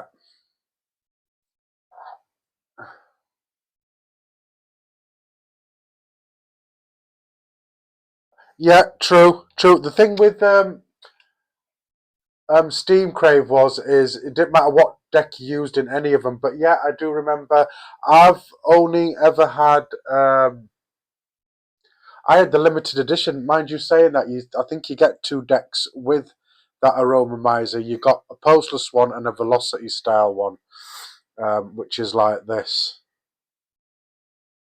So that's mounted onto my mod. I want to do some wrapping of some coils.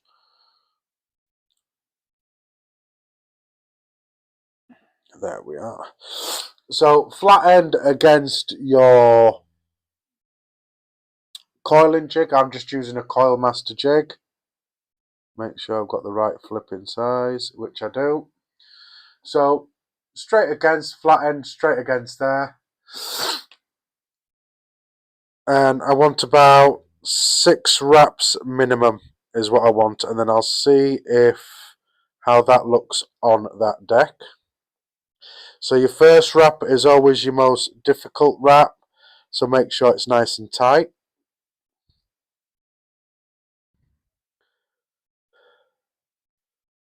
So that's 3 wraps. 4 wraps. When you've got more than one multi-core and using thin wire as well, take your time wrapping it. So 1, 2, 3, 4. So I've got 5 wraps there. And let's do an extra wrap on there. So basically that's what it looks like. Just like a fused Clapton, just a 2-core, a 3-core one.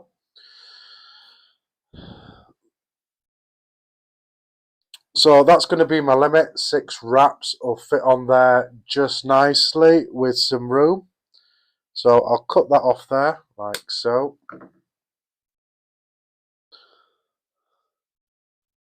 Cut that off, or it doesn't want to come off, like with everything tonight. Right. So first coil is wrapped. So I want another 6 wrap coil. So where are we? So just going to put it against my coiling jig like so.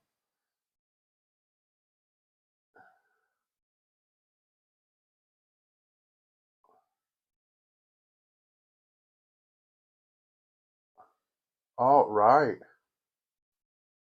You see, I've only got the V1 limited edition, Craig. Because I know they did a V1 and then they did a V1 limited edition, which I've got in blue. And compared to the original Aromomizer and the special edition one, the special edition one, the top fill cap came off with the drip tip, where the OG Aromomizer Plus, the top cap came on, but the drip tip still stayed in. It was just the circle and it came up around that. And that's my second coil. So I do have a nice little piece there. It won't get wasted. It'll probably go into a borrow when I eventually build my borrow, because I'm not much of a borrow person. So there we are, some triple core fused Claptons, not staggered fused Claptons like I originally wanted. So nice simple coil build there.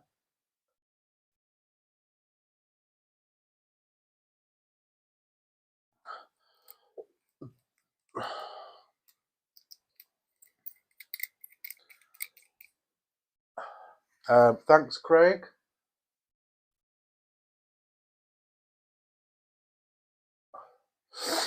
Appreciate that. Not bad for a simple build, eh? Not bad for a simple build. Right, so let me get... I don't think it's that one. I think it's that one. Or I could be wrong. No. So I'm just going to undo the post holes there. We are 1.3mm hex screws, or size should I say, is what it is. So like I said, this came with 2 decks. I'm obviously using high VG juice, so I'm using the deck with the bigger wicking ports at the bottom.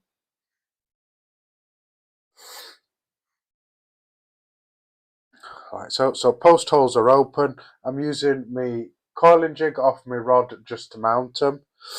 So the good thing about these Velocity style decks back in the day, so compared to this one that I'm using, the Mutation X on there, they came with either a 3-post or a 4-post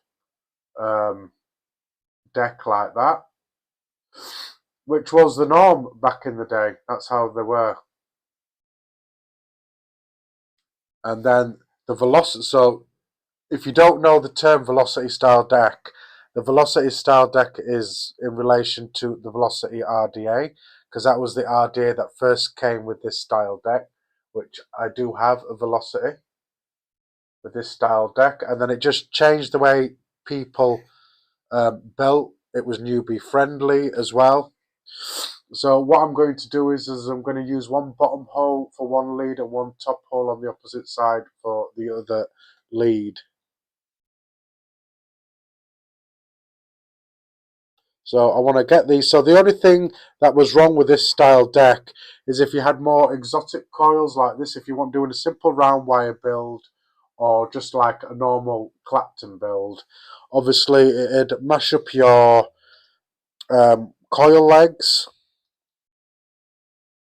So what I want to do is more or less, not completely, but slam it up against that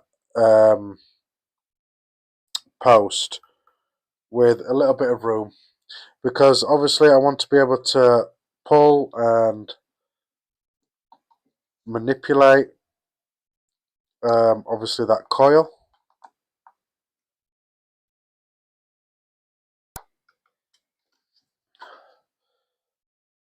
And then obviously I want to also make sure that I am not going to be touching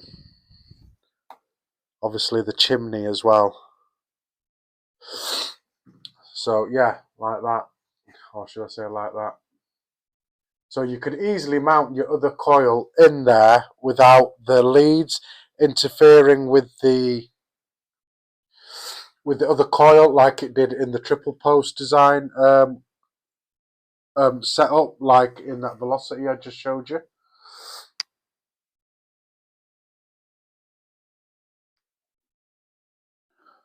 So like that now. I'm not even going to cut the legs off. I'm just going to mount the other coil. And as you can see, as you do mount it, I'm saying there's no issue here. Watch it now. I'm going to get issues out.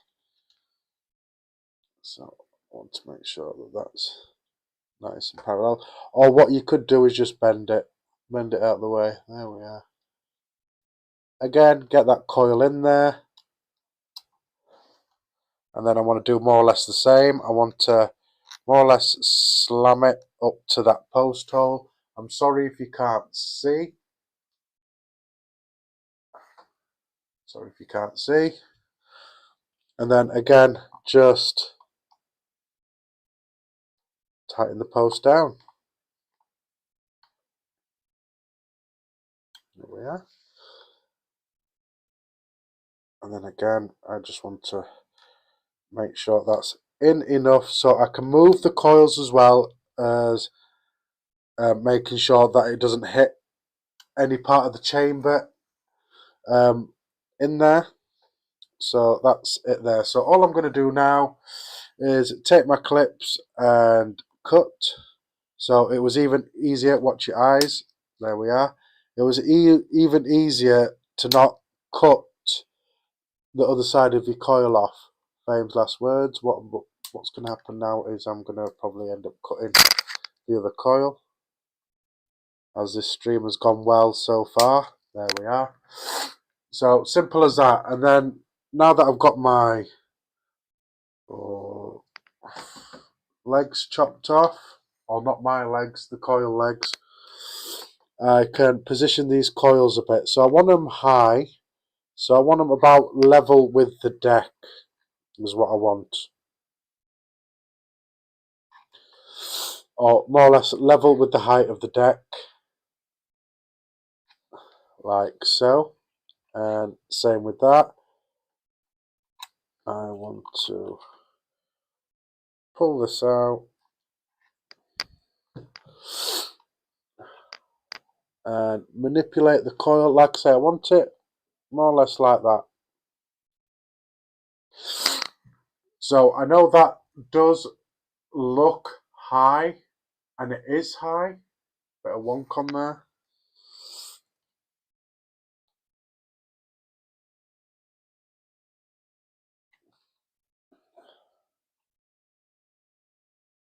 Wonk on there. There we are.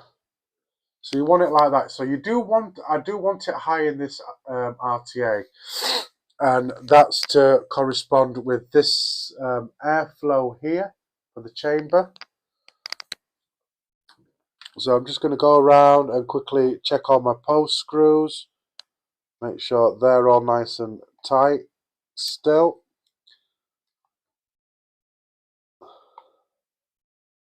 There we are. And there we are.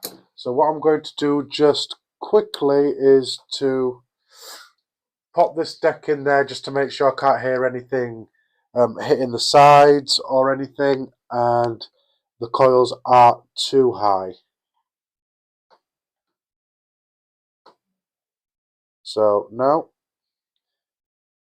So I know you can't see, but the coil is just above there. So on the deck it looks as if it's really high.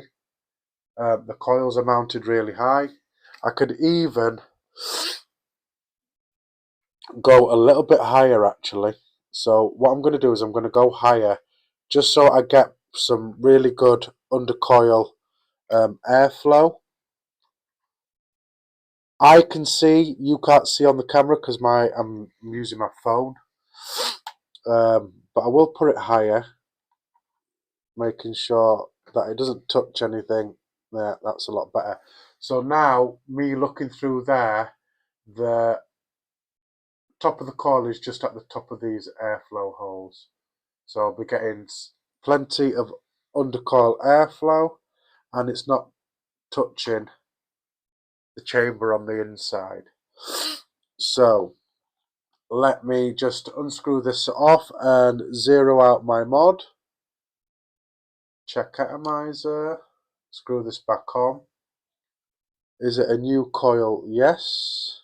So at the moment this is resting at a 0.07. So that will fluctuate once we've done some pulse and pinching. So 2mm, 2.5mm ID, 6 wraps, extra wraps, probably gonna out to about 0.1ish, either a 0.09 or a 0.1, 0.11, round about there. Anybody know what it might come out to? So, like I say, that's where it's resting at the moment, 0.07. I'm not going to be vaping it at 100 watts.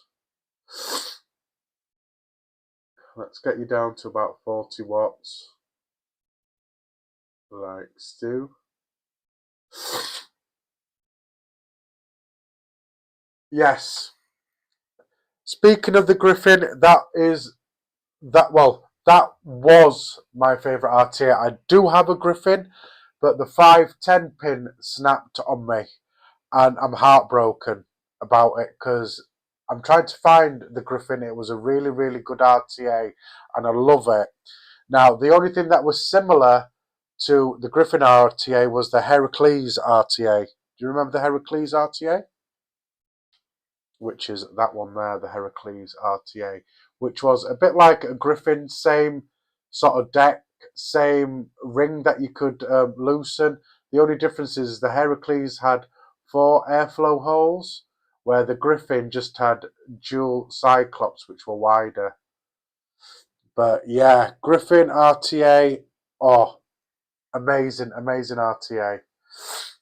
So Craig Campbell, you thinking it's going to come to a 0.1? I'm probably with you on that one. I think it'll be about a point one. 1. So let me just reduce this. Ooh.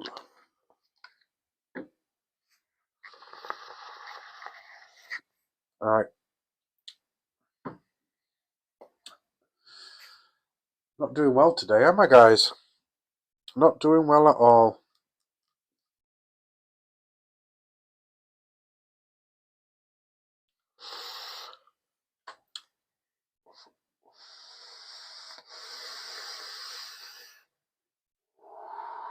Ooh, what's wrong with Nightbot?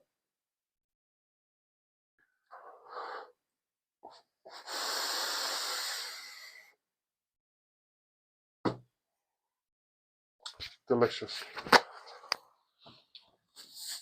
Nightbot doing all the 3. Right. And my mic is still going. That's good. Right, where were we? So, let's introduce some heat to this. Doing it at 40 watts. Ceramic tweezers right next to me. I am blind. Right, so let's introduce some heat to these. So in this situation, if you're familiar to coil building, I don't need to tell you what I'm doing here. I'm pulsing and pinching. So if you're new or just getting into making coils and you've stumbled by my live, what I'm doing is pulsing the coils and strumming them. What we need to do is we need to get all the hot spots out. So a hot spot is a bit like a lightning bolt in the coils. You need to work them out. You need to get the coils glowing from the inside out. So this is why I'm starting at a lower wattage. So I'm going to introduce heat slowly. So I don't know if you can see it there. You probably won't because of my camera. But we do have some hot spots. Got some nice colours as well going on here. Got some nice colours going on. Some blues and some browns there. And just going to keep pulsing and strumming. So these aren't doing too bad at all. So some people like to pinch, some people like to pull, some people like to strum. I do all 3 because I think sometimes it can help. So I'm just going to thingy and pulse like that.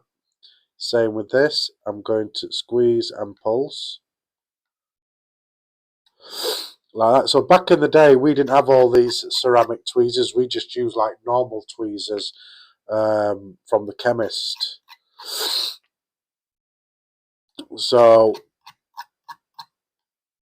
things like this wasn't available to us all the time. So I don't know if you can see there, which probably, I don't know if you will, but I'll get you close. Alright, it's not doing it now. But there was a hot spot. So it's like a, like I say, like a lightning bolt that you see. And you got to see this on the inside and on obviously the outside. And as you can see,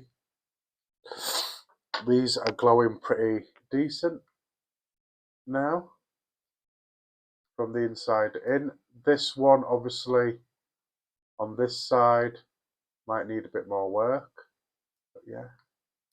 So I'm going to introduce a bit more heat to it. So what I like to do is I like to embed the coils. Obviously, if you're using them at high watts, 70, 80, 90, 100, you don't want to develop hot spots at that wattage. So what I tend to do is, once I get them glowing nicely, and they've had a pinch, a strum, and even a tug like this, I tug them and separate them a bit. Give them a bit of a tug. There we are, that's a lot better now. So like I say, different things work for different people. I like to strum, pinch and stretch. And they're glowing nice and even. So like I say, I want to embed it. So I'm going to go up to 70 watts, give it a little thingy. Make sure they're still glowing. There's no hot spots. If there is any hot spots at this wattage, obviously work it out. So I tend to embed it at round about the wattage I'll probably vape it at, or the highest wattage I'll probably vape it at. So this is 90 watts. We're looking good. No hot spots. You don't have to do anything major or fierce with it. You just want to give it a little pulse like that, just to make sure that when you're vaping it, it's not going to create a hotspot. So that's 100 watts. And I'll go to 120. I won't vape it probably that high. There we are, no hotspots. So it's just so that you don't develop hotspots when you've wicked it, juiced it, and you're vaping it higher than what you've pulsed it at. So check atomizer. I'm going to let that cool down for a second. Thanks for everybody that's still here and in the chat. I appreciate you.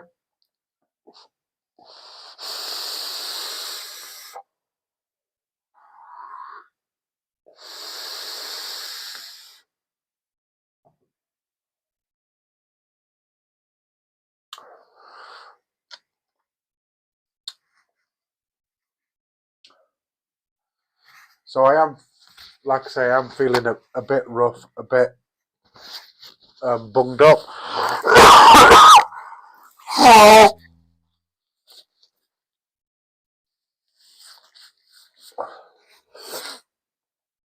So I appreciate you all.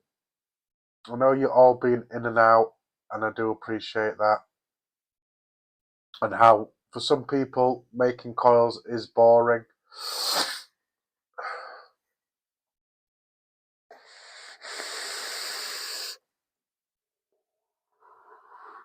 So the people that are still watching, what resistance do you think this will come out from? I know Craig Campbell says 0.11.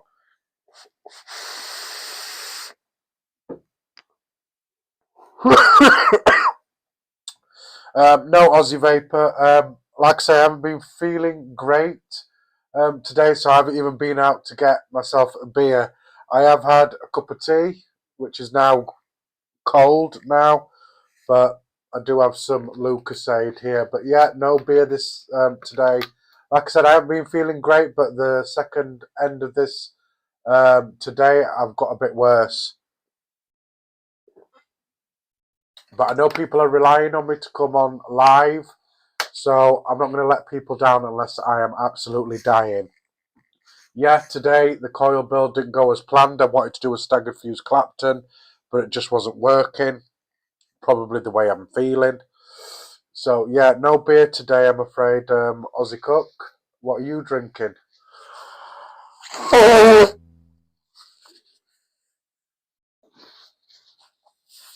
But cheers anyway, Aussie Vapor, Aussie Cook. See, I can't even talk properly. So some bits on here. So what did we think the resistance was going to be?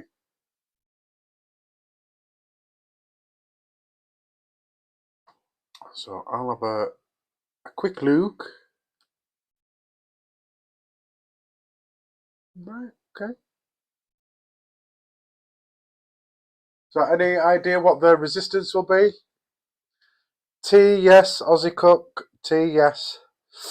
Yorkshire tea, mind you, because here in the UK, we're in the Yorkshire, and I will drink no other tea than Yorkshire tea. It's got to be Yorkshire tea for us up here, up in Yorkshire.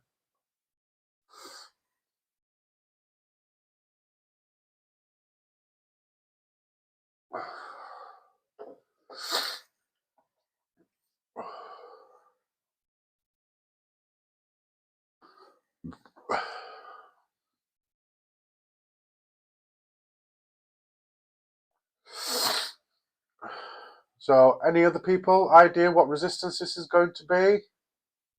Craig Campbell's already said 0.11.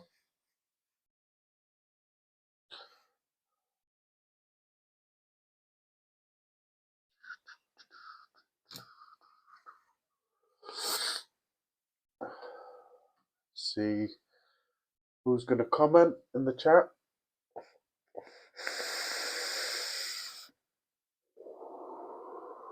This is paint, guys. This is my my rough hoodie that I use basically for this room.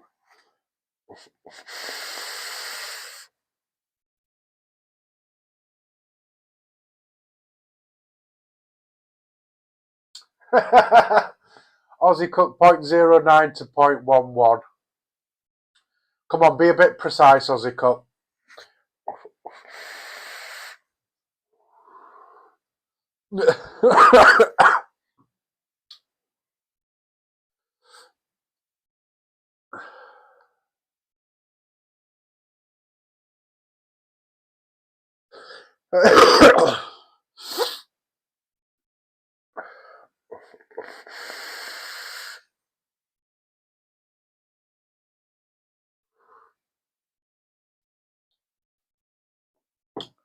Right, guys, I won't waste any more time. But, yeah, it has come out to exactly a 0.1 ohms, which is about right. A normal one would be 3mm 5 wraps around about a 0.1, similar sort of build. 2.5 with an extra wrap will bring it out.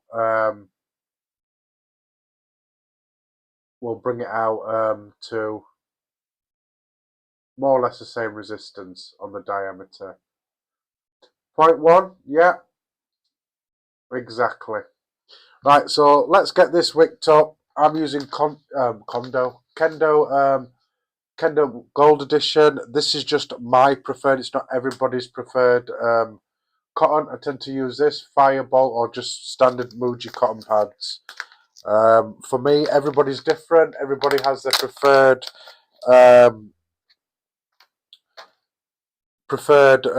cotton that they use. I've probably used every cotton that's out over the years.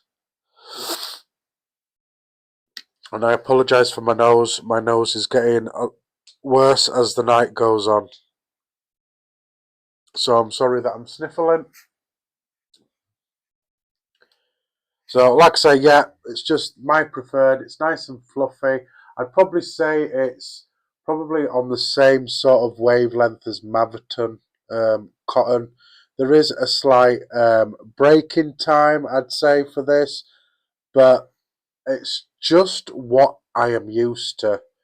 vaping. It's my preferred. I mean, it doesn't always have a breaking time. Last week's live, it didn't have a breaking time. I got flavour straight away. Straight away. So hopefully the same thing will happen with this one. So let's get this through. So that's perfect. So bit of restriction, not a lot. You don't want to pack this deck either. You just want it resting at the bottom over those holes. Get myself a small pair of scissors and just roughly eyeball it there. So I'm just going to take that off there. And I should have enough to go around into the second coil.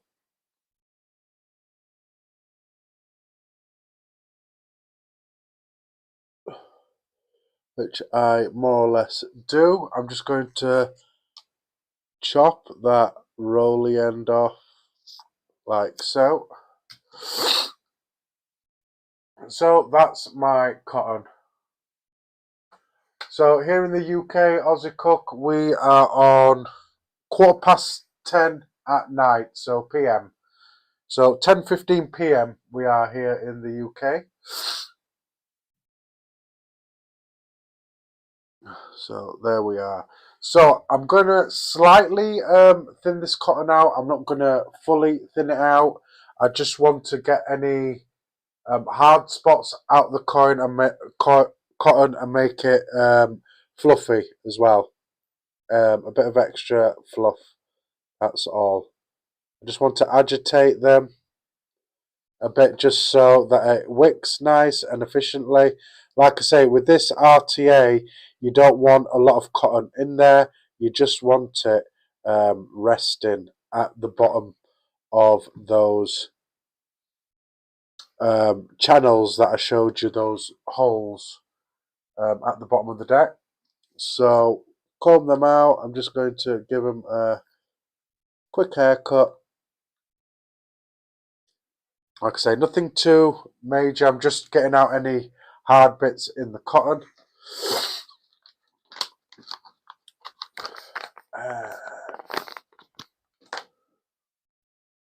There we are. So all I'm going to do now is I'm going to tuck the cotton in, obviously to the deck. I just want it to hit the bottom of the deck.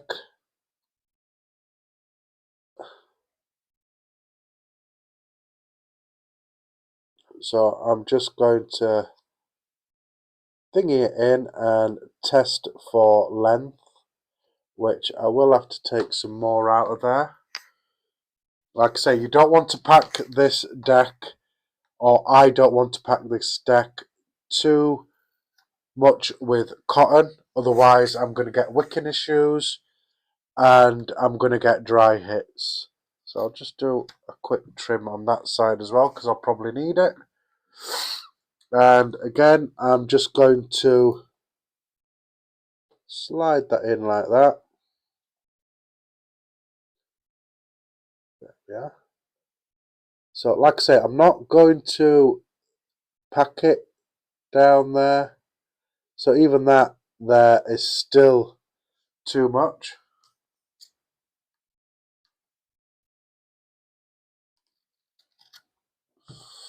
Like I say, I just want it to hit the bottom of that deck. I don't want it overcrowded in there,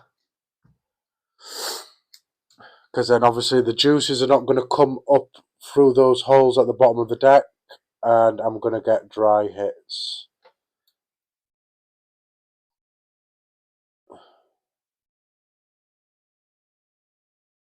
So this isn't working for me at the moment. Nothing seems to be working for me at the moment.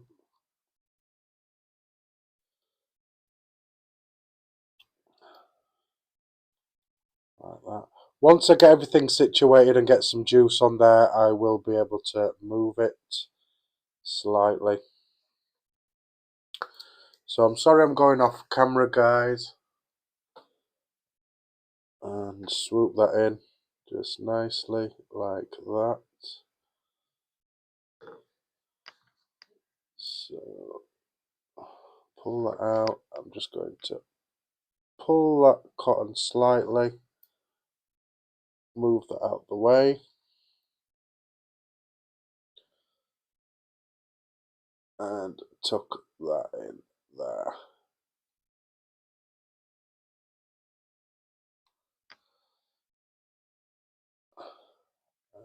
Slide that in like that.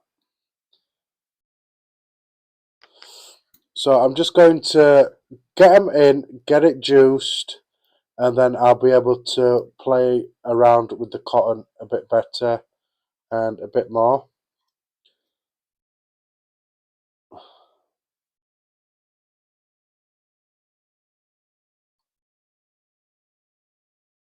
Like that. So even this on this side is still too much cotton. It's getting a bit too packed and crowded in there. So another trim on each side. Like I say, it'll be more pliable once it's juiced up. Pull that through just a tidgy bit. There we are. And get that in.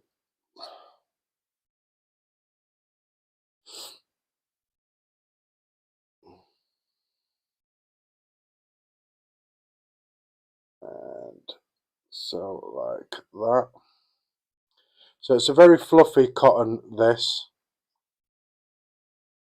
And I am spending too much time with it. So I apologise, guys. Like that. So let's get some juice on it, and then I can obviously get the juice flowing.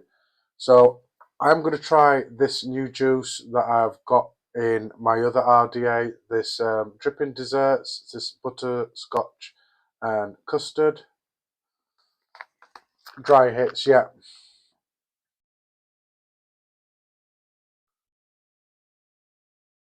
The Griffin was bad about that, was it? Do you mean the pin breaking? I still have the tank. I can't bring myself to throw the tank away. So I do still have the tank, just to say I've got one. But I am actually on the hunt slightly to replace it. If I can come across one or a website seems to, they might have old stock that they're getting rid of. So I'm just going to juice these up just so I can easily position the cotton just above those wicking channels. So let's turn that up.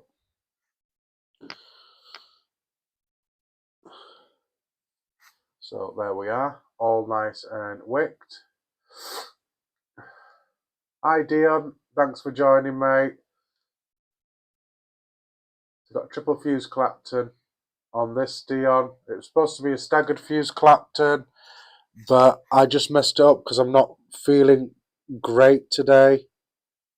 So I've done a triple fuse Clapton.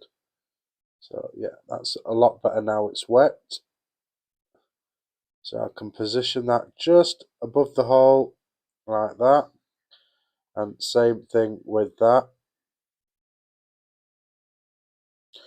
Like so. So you got to make sure you cover those holes, otherwise you will get flooding, and you don't want that.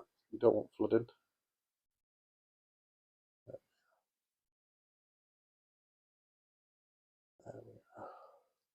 Perfect. And basically that's how you want it to look. I know the coils look really, really tall. I know that. William OG, thanks for joining, mate. So as you can see there, it's not thingy. I mean, even there's a bit of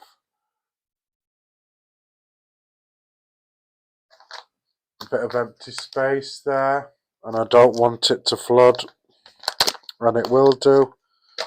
So I'm just going to grab a little piece of this there just to help with that hole there and it not flood.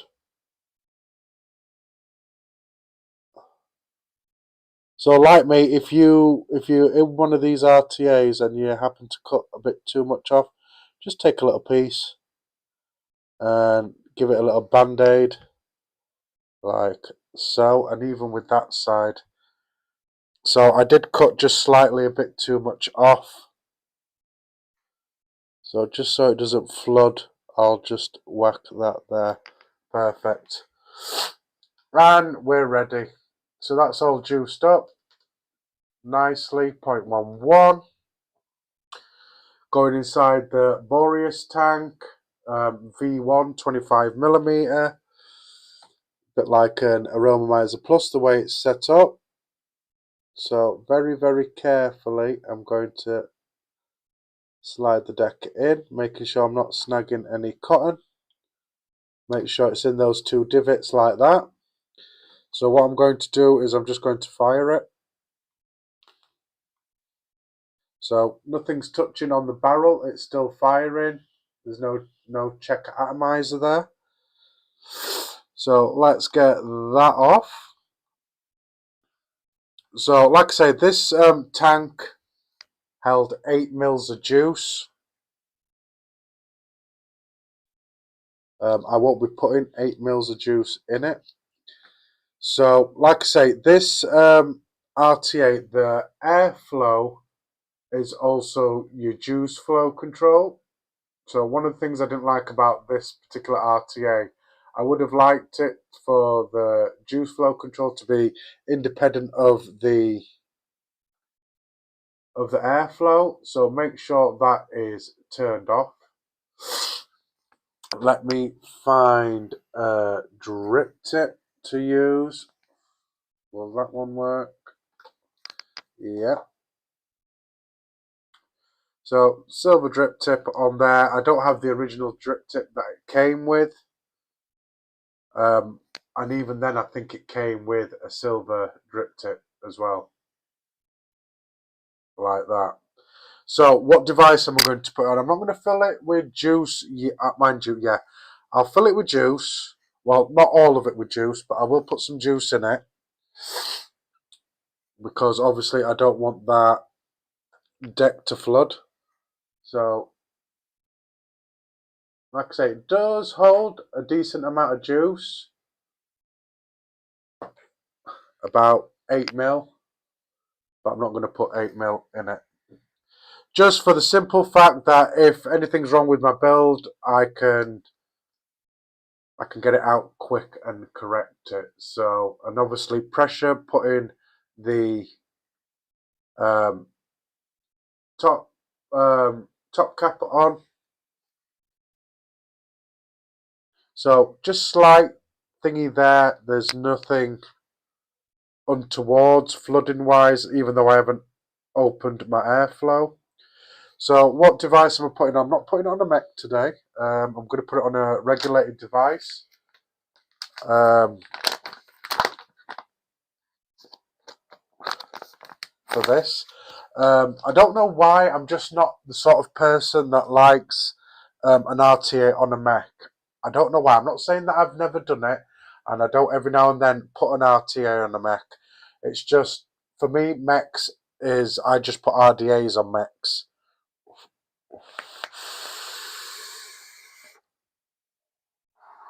So, device I am going to put it on is this one. So this one. Anybody remember this one? Now I know it says KOOPOR on there, but this one is KOOPOR Plus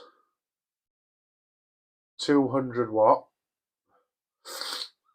Anybody remember this one? This particular mod? Nice clicky buttons. Love the clicky buttons. 510, 25mm there in width, just there. That's the bottom. Well used. So does anybody remember this company, KOOPOR, and what this which company this was associated with, the KOOPOR brand? And I'm trying to get it so you can see the design on there. So you got like a circuit board design there.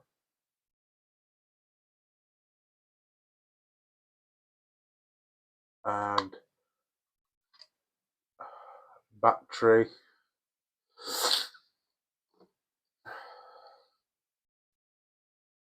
Battery section just there.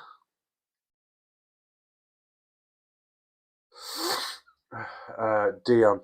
So you've never heard of it, Dion? So this is pretty old.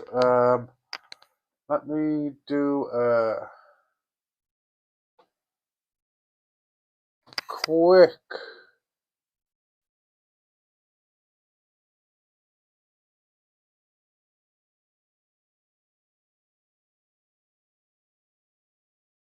what?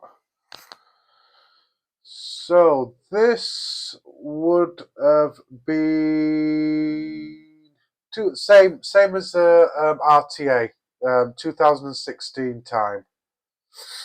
2016, maybe 2015, the earliest. So 2015, 2016, this device came out, and this company was part of Smok. It was a sister company of Smok. So remember Smok, the Smok X Cube and everything, which I do have an X Cube. This was like a sister company, and they did 2 mods of what I can remember, which is this one, 200 watt.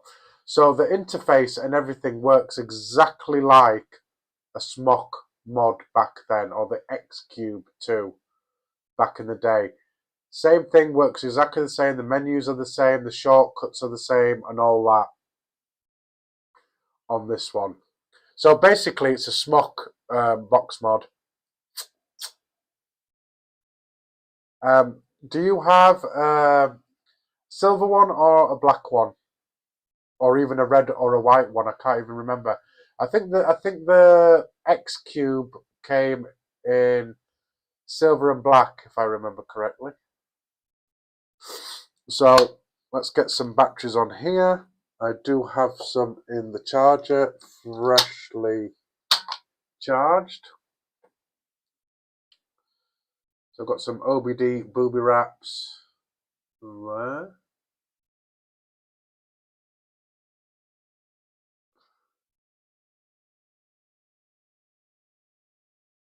So let's get these into the mod. So I want that there. I do have these marked because I rotate my batteries every time I use them. So I normally put an A and a B on my batteries, and then if I'm using it in it, I swap around just so that they discharge and discharge evenly. And one of the things of this was that was a big thing, a big fidgety thing. People used to be doing that all the time. Yeah, I know which one you mean. Dion, that's my X Cube that I've still got. Obviously, this silver doesn't do good with the light, but yeah, that's my X Cube too. And it still works, and I still use it.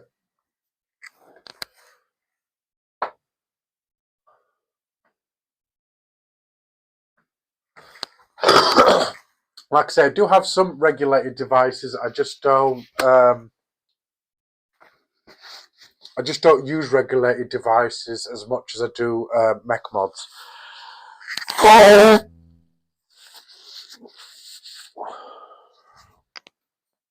So let's get this powered on. So that's what it looks like powered on. It says KOOPOR welcome. And I know the screen is different, but it works exactly like a Smok device. So 1, 2, 3, 4, 5 locks it on this one, just like the SQ. 1, 2, 3, 4, 5 unlocks it. 1, 2, 3 takes you into the menu. That's exactly the same as a smoke device menu. Shortcuts are the same, so it can hit minimum, hard, soft, and all that. You can change that. You can change your mode. So this has got all the modes that they used to come with back in the day. So wattage, temp control in different nickel, titanium, stainless steel, Ni80. So temp control and everything was on there. So I've had this for quite a while. It ended up breaking and I could not get it working. So I spent a couple of hours with it with a soldering iron and everything, and I got it working and it's come back to life and it's working perfectly fine. So I'm going to cancel it out, check out a miser, and pop this on there like that. Like that. And then when I press the power button, hopefully it'll tell me, is it a new coil? Is it a new coil? Yes, it is. I can't remember now if that's a yes or a no for that. Hang on a minute. Let me cancel it out again.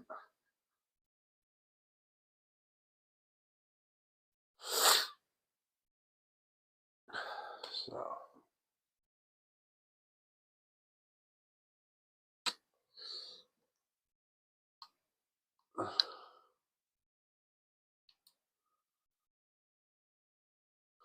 Oh no, so this device is saying that the resistance is a 0.14. We've got power. So what I'm going to do is, to begin with,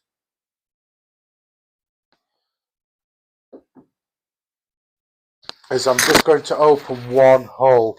Now there is a bit of leaking going on here. So I might have messed up. So that's 2.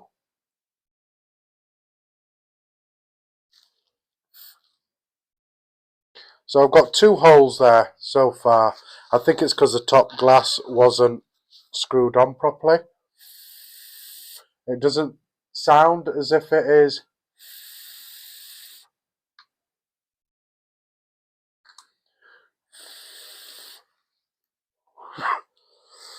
Doesn't sound as if it's flooding at the moment. So I'm going to take it to 90 watts.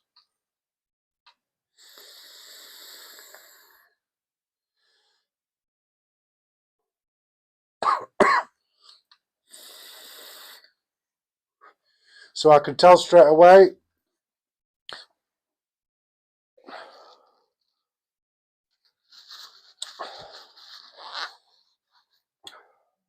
that this is messed up. I think just at the last minute I cut a bit too much cotton off there. So I'm going to try and correct what I've done wrong. Nothing seems to have worked for me this time round. So I want that to come back down.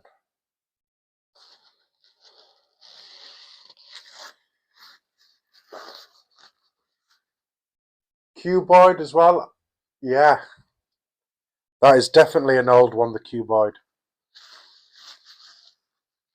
I don't think I ever had the cuboid, Dion.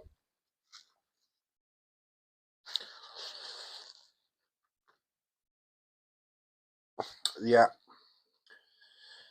So I'm just going to lightly pat that. That did not work whatsoever. What a stream, guys. What a stream. Well, most of the stuff that I've got, Dion, still works because I look after my stuff. But as long as you look after your stuff, stuff will last for ages. I mean, probably the oldest mod that I've got is probably the Sigeli 150. Does anybody remember the Sigeli 150 or remember that far back to the Sigeli 150? And I'm not talking about the OG 100 watt Sigeli. I'm talking about the 150. So the one that came after the original where you had to unscrew 2 screws for the battery panel. That was the OG and that was only 100 watts. And then the second one that they brought out was 150.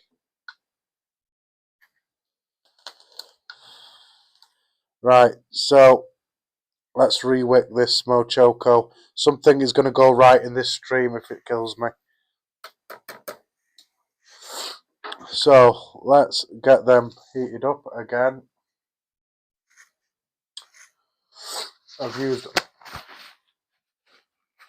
a lot of tissue. So let's try again. So yeah, Dion, I still have a Sigeli 150.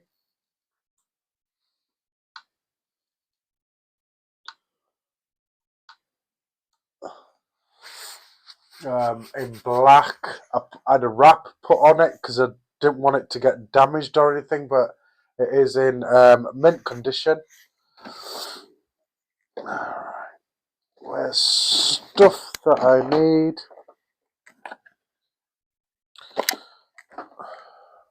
I just want to take any excess juice out of that deck and then hopefully start again with the wicking.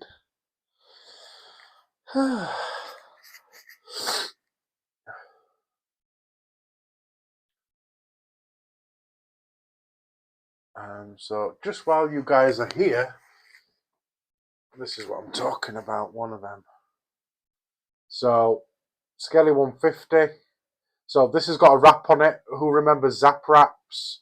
This is what is on it, is a Zap wrap. And it's in mint condition, that's why it's got a wrap on. I didn't want to use it without a wrap because I didn't want to drop it, dent it, or anything. I wanted it to stay mint. But that's my 150.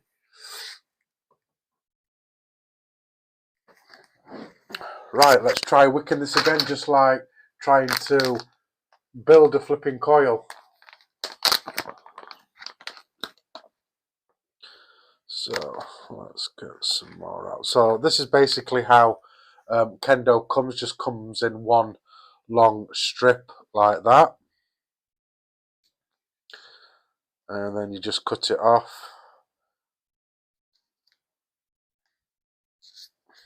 Cut a piece off like that. Right. So just going to pull a little bit off there. Right, let's go in for a second wicking. So a bit too much on there. Get rid of that.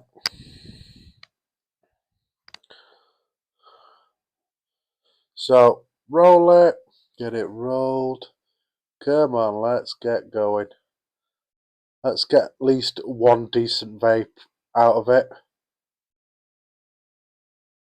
So again, it's not too thick in there, too slack, it's just perfect.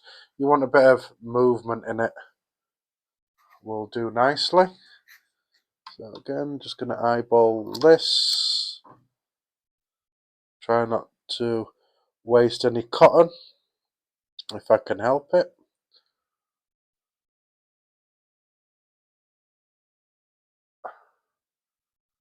Dion, yes, I do have a TFV4 and a TFV Mini that does work. It's just that I don't have O-rings for it. I had my spare O-rings in it, and then one day when I was cleaning it, I don't know if I misplaced them or they went down the sink, but I still do have both tanks. The TFV4 Obviously, people that are not familiar with the TFV4, it's the one that the sub-ohm tank that everybody switched from the Atlantis, the sub-tank mini, which I still do have one of them as well, the sub-tank mini.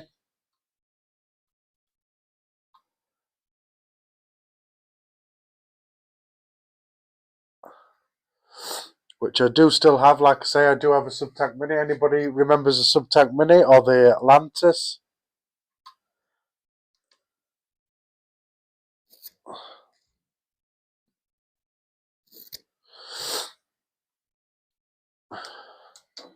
So ignore everything I said before about wicking it light and all that, because obviously that didn't help my situation, did it?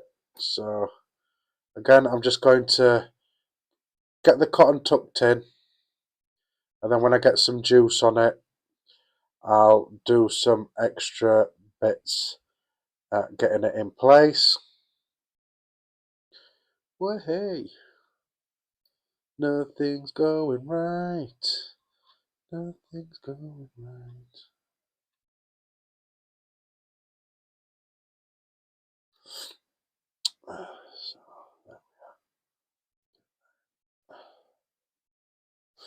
So that's in. Let's get it juiced again. So I'm using the same liquid.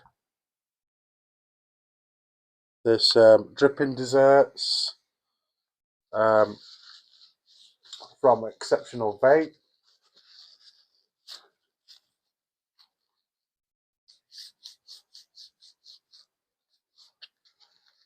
Steve, how we doing? Steve OCD, how we doing, my brother? It's good to see you. It's good to see you. Anybody who doesn't follow Steve OCD, go check him out. He does lives on a Monday, if I remember correctly. So go give him a follow as well on YouTube. As well, guys. I'm not feeling on top of the world today, Steve. So today's stream has been a complete shambles. Complete shambles.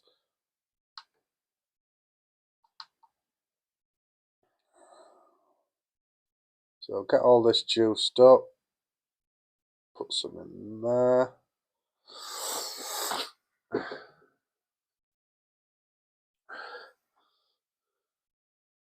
So like I say, guys, if you don't follow Steve OCD, go give him a follow on YouTube. He is on YouTube. And he does lives also. Great guy.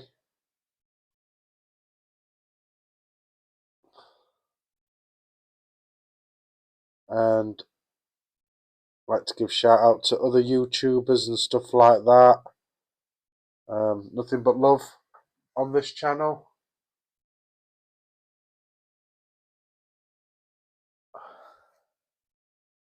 Thanks, Steve.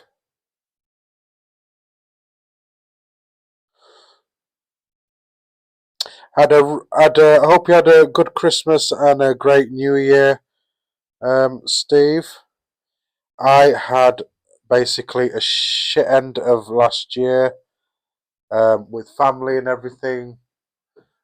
My dad falling really, really bad, so obviously I had to take time out. For me, family comes first, and basically that's what I were doing.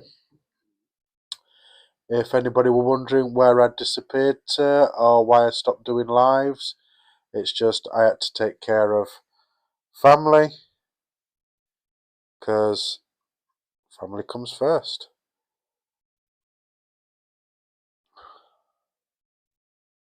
So I don't know if you will remember as well, Steve, this tank, which is the Boreas tank. So this is the second time I've wicked this Boreas tank, because the first time it just pissed juice everywhere. And my coil build didn't as well go to plan as well today. There we are. And we've got vapor. Those holes are nicely covered now with plenty of cotton. Here we are. And I'm also using the KOOPOR 200 watt. I don't know if you remember that device.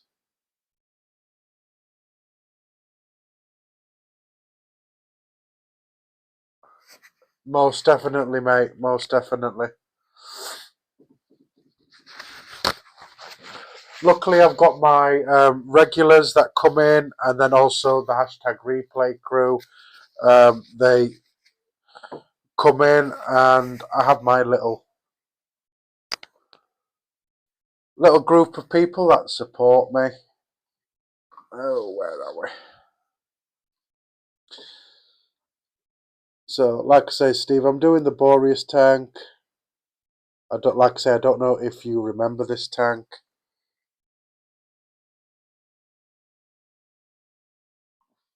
But similar to an Aromomizer Plus, the way the deck and everything sits and feels.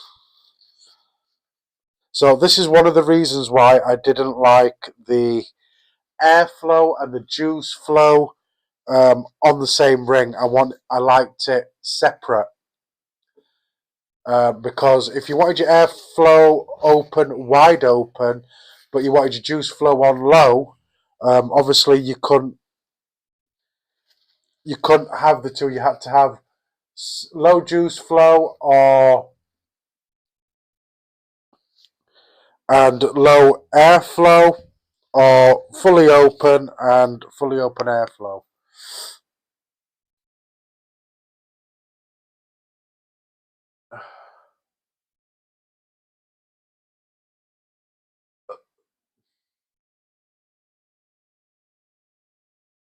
Yeah, basically what happened about 10-15 minutes ago.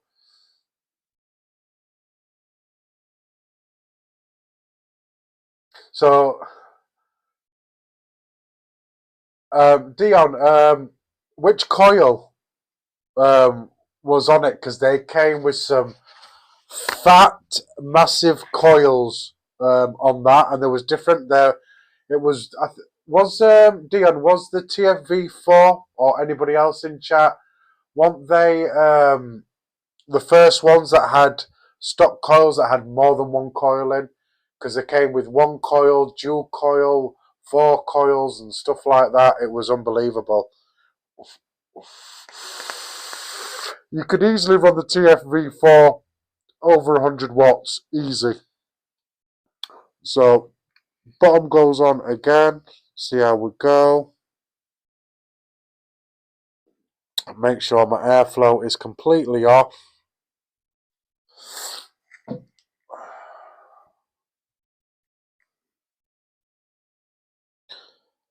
So airflow completely off.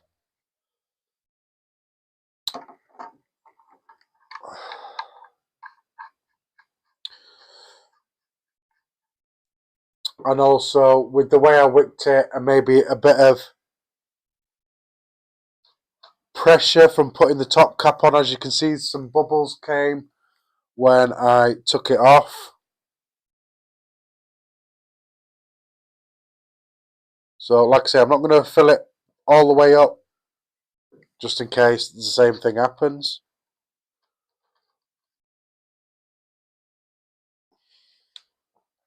So I'm going to do that, and then I'm going to open it.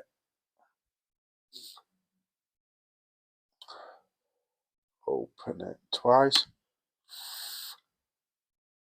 So I've got 2 airflow holes open, and again it is pissing through this airflow ring.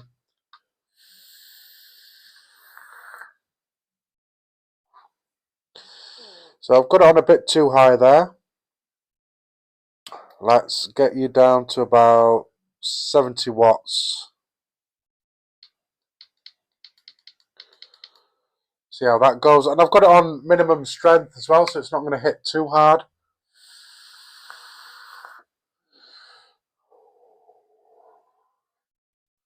And this juice as well is, I think it needs longer. It's a bit harsh on the throat as well.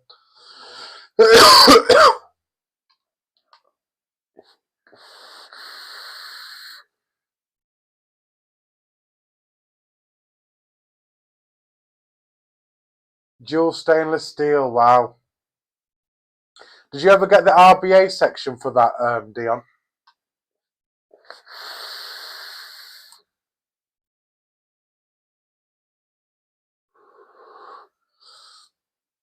Yeah, boy, that juice is strong. It's got one hell of a kick on that.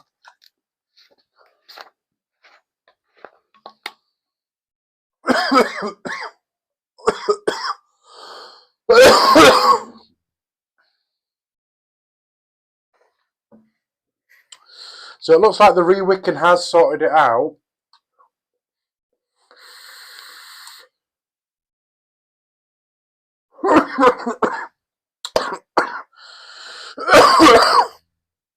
But that juice is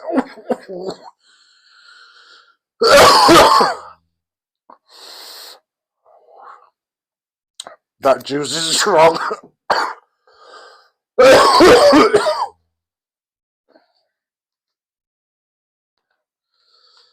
Woo!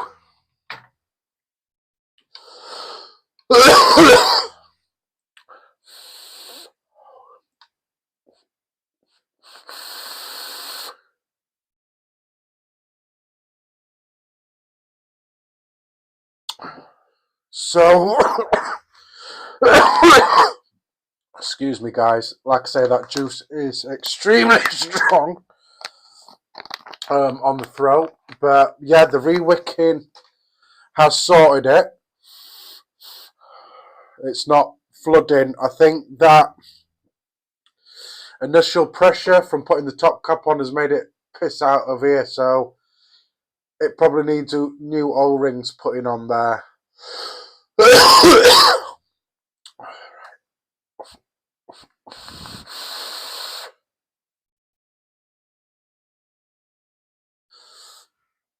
That was a bit better.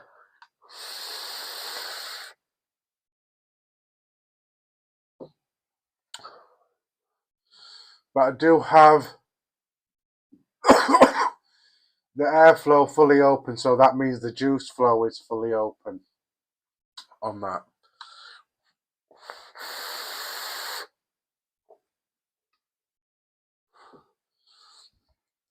But yeah, that juice has definitely got a kick on it. And I don't get why, because I'm using the same nicotine that I use all the time. So it's not the nicotine. It just probably needs a bit more time to settle or steathe, which is basically just leaving the top cap off. All right, Lee. Oh, G4 deck, yeah.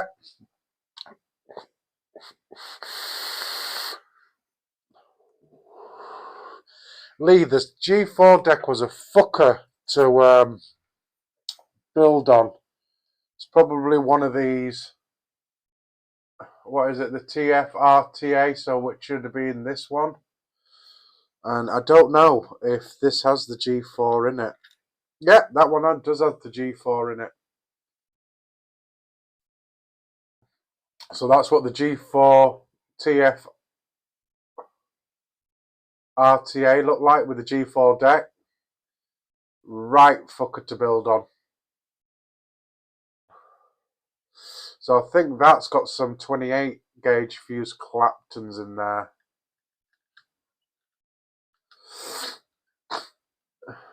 Definitely needs patience. But they also did two types of these, which is this one. And this was the this one's the TF RDTA. These both came out at the same time.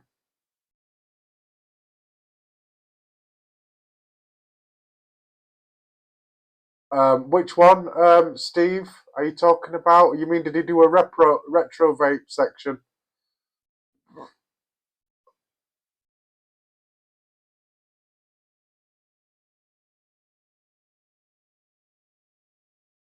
All right. Oh, they'd be lucky if they can find one. To be fair, you might be able to find one. But yeah, that would be. I would love to see that them both build on an old school style deck. I mean, Jaff probably doesn't know too much about this tank, but I'm sure Jane does.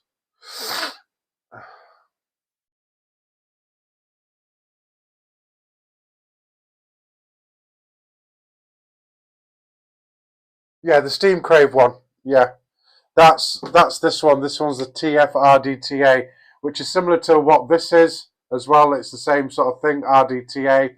The bottom ring comes off. The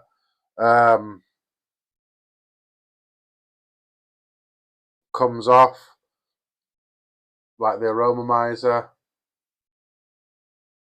similar to that, like there, with the velocity style deck.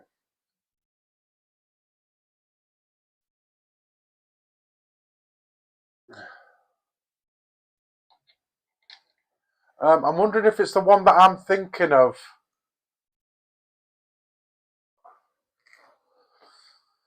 Ooh, Dion, the G4 deck. I can't remember it's been that long ago. I think it was decent. It's an RTA, so it is decent. Um, I don't think the flavour was the problem. It was the building of it was the major problem. Right, let's try again. With this, I'm going to put different juice in it.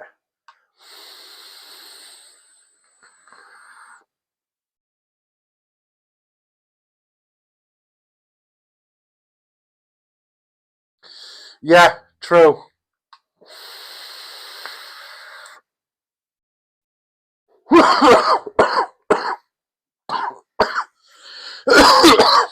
So the reason why I haven't gone to FaceTime, guys, is I'm trying to vape this little bit of juice that's in it, and put some different juice in it. To be fair.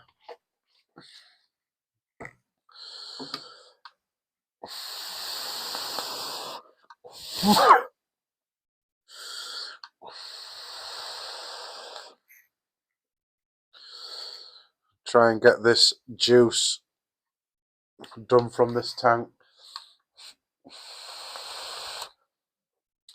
Right, is there any juice still in there? Which there is.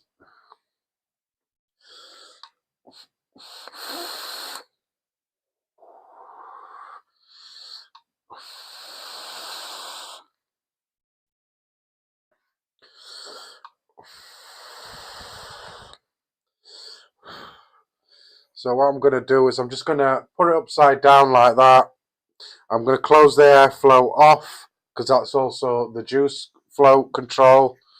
And I'm going to mix it with something else. It's only a little bit of juice, so it shouldn't be too much of a problem. But let me put in some Dubai chocolate.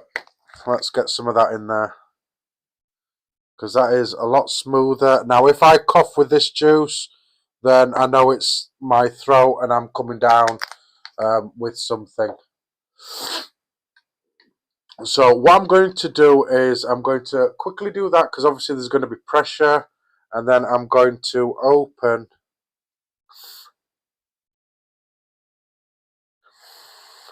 the airflow. So this definitely needs a new set of O-rings over the airflow, because it's just pissing out there. So this can be fully broken down just like the Aromomizer Plus can. So it probably just needs some new O-rings on there. But I've got the airflow open.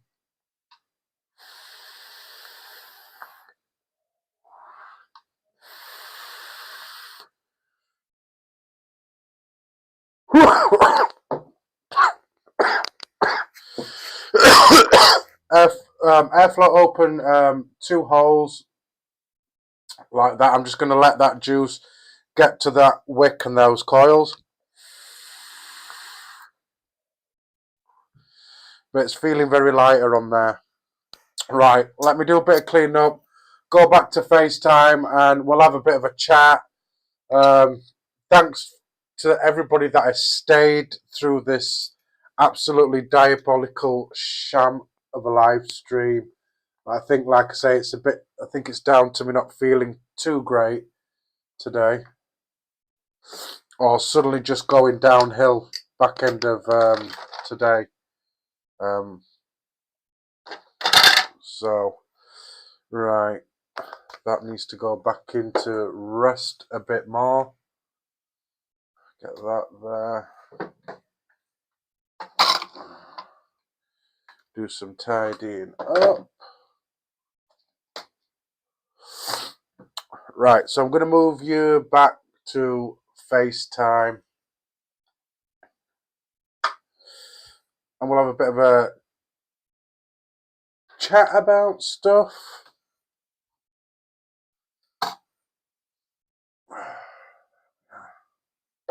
Get that out of the way. Get that up. So I will be moving you guys. Get that away. So, without knocking shit over, get you back to where you need to be. There we are. Which is there. Nice wide angle of my room here. And I will have to open my window a bit wider. There we are.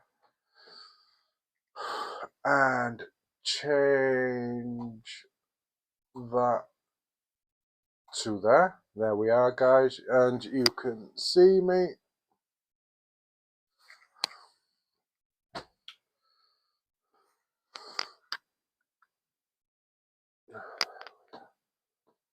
And there we are. Right. Thanks for staying for this shit show of a live stream. But yeah, the Boreas RTA 25 mils on the KOOPOR Plus 200 watt, made by Smok. The KOOPOR was. They also did a Primus, which was known as the cheese grater, which is that one there. Anybody remember the cheese grater? And this is also a KOOPOR, but it's a KOOPOR Primus, and this is a triple battery 300 watt mod. And same again, it works exactly the same as any other Smok product. Everything's the same, the shortcuts and all that, all the same. So if you know how to use a Smok device, you will know how to use one of these devices. Easy, simple.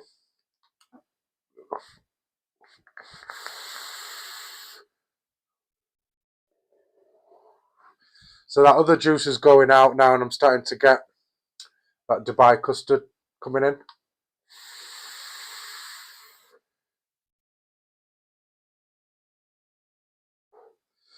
So it must be that juice, guys.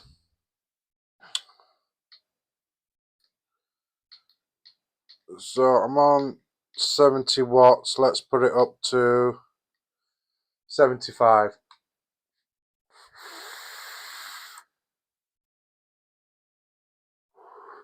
Yeah, they did, Steve. They did. They kept them for a long time, but I think after these devices came out, it suddenly saturated the market with stuff. Smok just saturated the market with stuff. At that time, there was loads of stuff, and then they came out with all the other tanks that they came out, Big Beast, Baby Beast, Small Little Beast, and all that, and just a shit ton of different coils as well.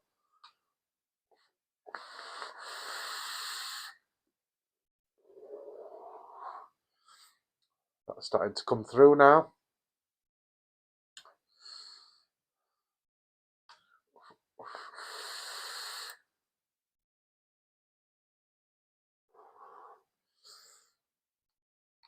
So yeah, guys, I hope this stream hasn't been too much of a bore. It's been a ball ache, probably to watch. Coil, original coil, going absolutely pear-shaped. Flipping wicking going absolutely pear-shaped. Yeah, it's just the way it goes for lives, I'm afraid. If I didn't have a camera in my face, I probably would have done alright. Except for the staggered fuse claptons, I have been struggling with that one lately.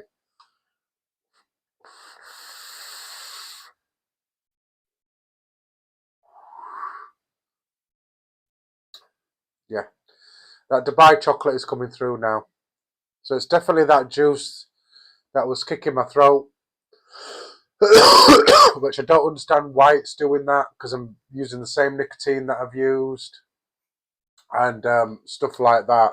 It's no different to any other nicotine that's out there.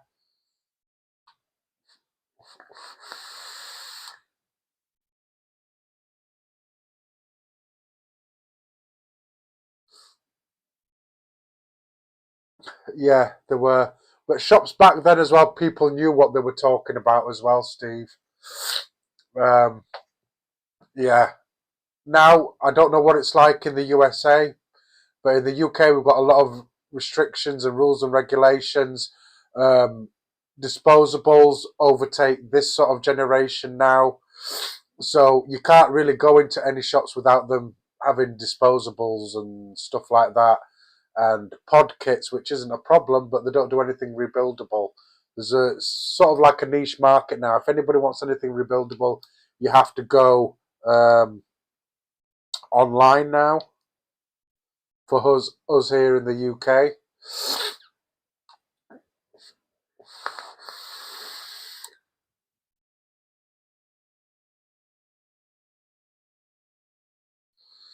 Oh wow, wow! Is that because of the market or because of laws where you are? Because I know, obviously, in America,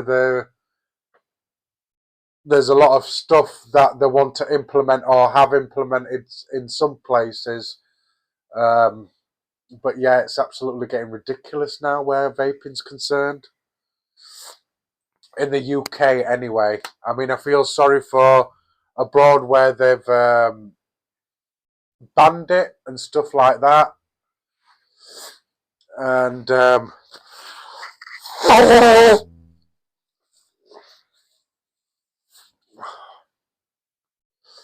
yeah, that's what they're trying to do here in the UK, Steve. They're trying to do a flavour ban and all that. I don't know about mail bans, but you can still buy stuff off the internet, whether it's in this country or abroad, and have it shipped over here. So we're lucky in that respect, but there's some countries out there that either can't vape, like Australia. If you watch Sam the Vaping Bogan, he moved from Australia to the UK because of the way their vaping industry banning it all there and only having prescription vapes where you can only get tobacco or menthol. And a lot of companies and shops just went to the wall in Australia. It was heartbreaking, actually, to be fair. And in the UK, there's a lot of shit going about vaping, a lot of crap posts on social media that the government have basically put out saying it's bad for you. But obviously, revenue, they're losing revenue, so they're going to say it's bad to get people back smoking, which is basically what they want to do.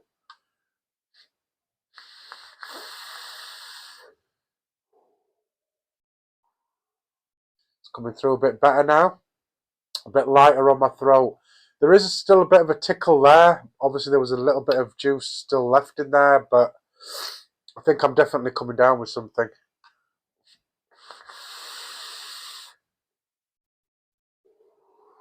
So yeah, flavour is still quite good on this.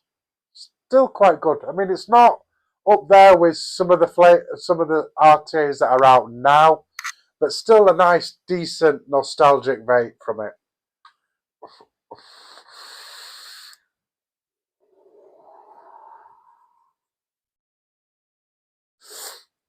Yeah, which the thing is Dion, I think like you say, they're stopping all this thing, and people are going to have to go DIY.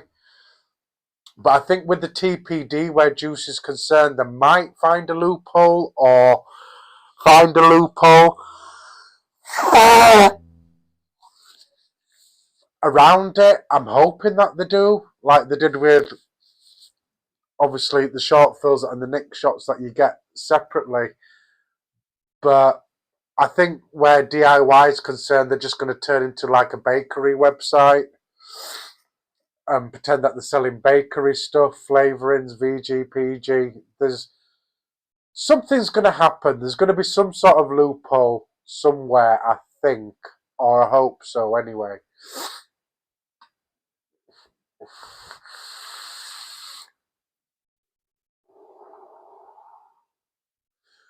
So where they're going here in the UK is October. Is it October? Somebody correct me if I'm wrong. October of this year, they're taxing us. So basically, over here you can get like a 120ml short fill like this, where you add your nicotine to. It can cost anywhere between 10, 15 or 20 quid depending on the juice. So something that would cost you about that much is probably going to cost you about 50, 60 quid. After the laws come in, in October. So they're taxing everything from concentrates, one shots, VGPG, flavorings. They're doing the lot. They're putting tax on every so many mils and stuff. So something like nick shots, we can get nick shots between 1 or 2 quid. It might cost a fiver for a nick shot, just one nick shot. So a lot of it will probably go into DIY. But even then, it might be a bit tricky getting ingredients and stuff. If they think you're going to be using it for vaping, then they'll tax it. But I don't know how they're going to do it with bakeries and stuff where they use the same stuff. Are they going to be taxed for making cakes or confectionery and stuff like that? I don't know how it's going to pan out. It's just a big shit show over here.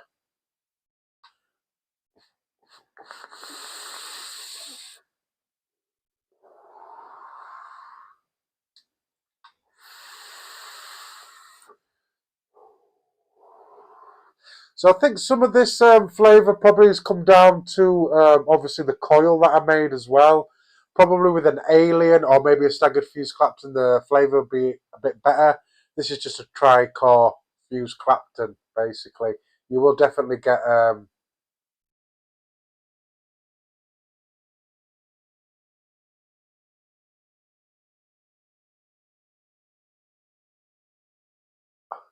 yeah, but probably just like it is in America, the greedy bastards over here, Steve, just like they probably are in America.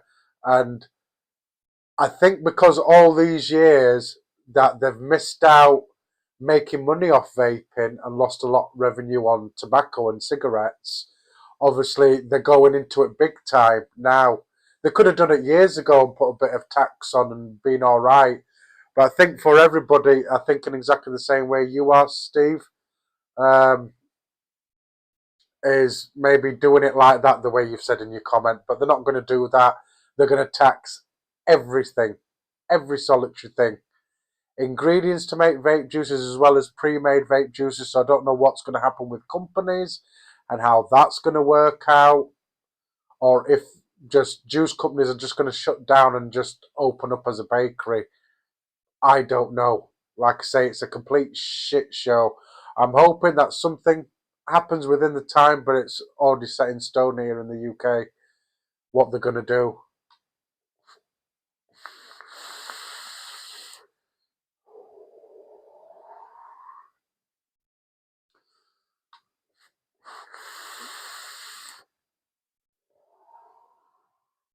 That's a lot better now that Dubai chocolate has come through. It's a lot smoother on my throat.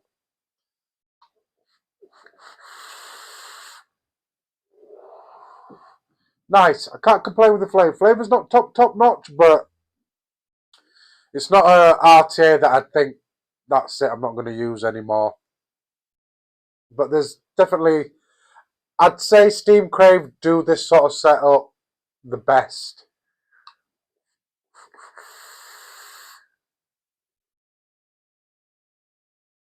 Yeah, you're right. They did for so many years. It's just the past 2, 3, 4 years that they've been trying to just screw up anybody that vapes. But yeah, at one time UK was thingy, especially back in the day. Back in the day was the best time to vape. Mech mods, RTAs, RDAs, and stuff where modders were modders. You know what I mean? Where now everything is just disposables and stuff and disposables. And as much as I don't like disposables, I also think it should be done right as well. Because over here, you've got, Steve, what you would call a convenience store in America. We just call them a shop. Yeah, we just call them shops here in the UK. Or corner shops or your local shops. They're selling stuff, but they've got no knowledge of what they're selling. They sell to underage kids as well, which is a big problem. People don't like seeing underage kids with them, and which is true. It's against the law. If you're underage, you shouldn't be vaping. But I think because a lot of corner shops will sell them, or they'll sell um,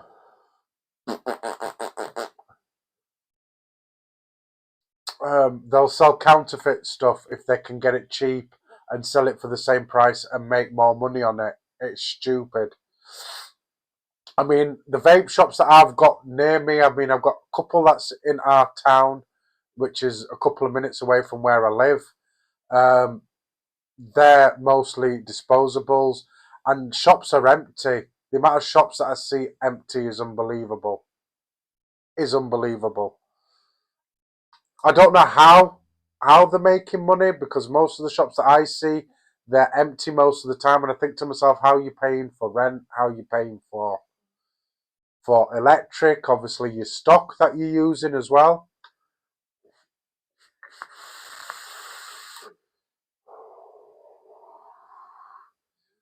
And to be fair, some places can be fronts as well for criminal activity.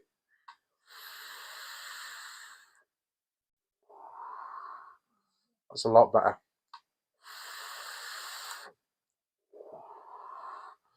So, Steve-O, have you got your hands on a sidekick yet over there by EDC Mods? Have you got one of these?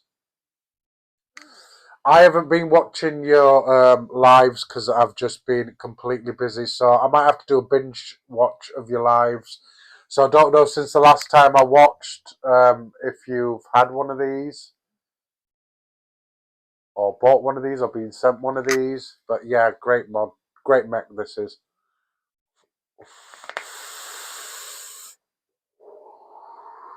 Reasonably priced, right heavy. Reminds me of a mech back in the day.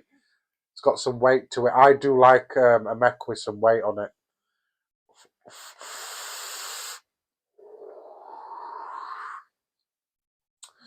So, guys, let me tell you what's going on now. So, hopefully, there's going to be a bit of different content. I need an injection, a top up of wire. I want to get some different type wires to do a bit of other types of building, so I'm not doing the same coils all the time as well. Also, if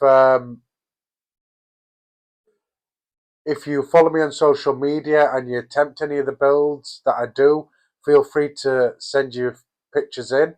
I'll give you a shout out on social media as well as my live as well, like I did with Aussie Cook. He sent me some photos of the builds that I did last week that he attempted and did a much better job of it as well. So there's also that. Sometime next month also there's going to be a giveaway on my channel, so stay tuned for that. I don't know which part of the month it's going to be next month, but there will be a giveaway on my channel next month as well. It's just getting things sorted for the giveaway and everything because somebody, a friend of mine, has done something for me and might be doing it in long term. So I'll do a giveaway of one of his products that he's given me to give away and everything, and I might even throw some juice and some coils in as well, the giveaway. So keep an eye on that. I'm trying to obviously get stuff sorted, try and get a better setup of what I've got going, trying to get rid of this watermark here as well at the bottom, because I've started charging for certain things, so I'm trying to do that to get rid of that watermark. And all that. So stay tuned. There's going to be some changes and stuff. So where are we? No sidekick. I mostly pick up mech squonks. Yeah, I know that. I know that. Hyperion. I want one of them as well, Steve-O. I haven't got round to getting one yet. And all that. But yeah, it is a really, really nice mech. Very heavy. 21700 30mm device. I've got the Vortex on there, which was in last week's stream, because last week's stream wasn't a retro stream. It was some of my favourite stuff that I purchased last year that I just wanted to show off that I've got. Oh, a new squonk. Isn't by Duffpo by any chance, is it, Steve-O?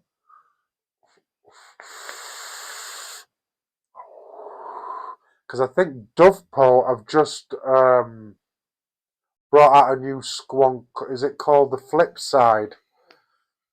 That looks really nice. And I'm not a squonk person. I've got 2 squonk mods, and they're both top sides, single and dual battery top sides. But also, Steve, I understand if you don't want to mention it, so people go and watch your review. So, like I say, anybody that's on the replay or has been in here, Steve OCD has got a YouTube channel as well. Go check him out. He does lives every Monday.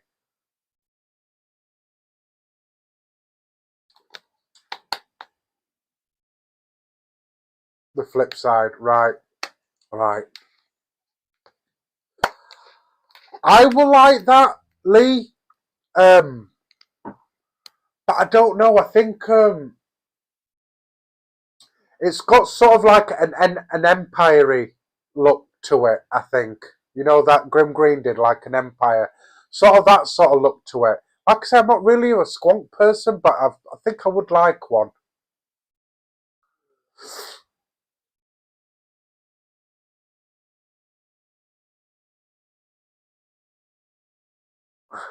Probably. There'll be a knack to it somehow, using your thumb and that. It just, I suppose it depends how big your hands are as well.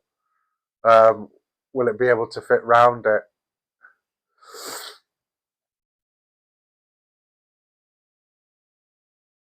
But I also want a Republic as well, but there's mixed reviews on the Republic. Some people liked it, some people didn't like it. You don't hear much about the Republic, to be fair. I can't remember, Steve, did you have the Republic on one of your lives? I cannot remember.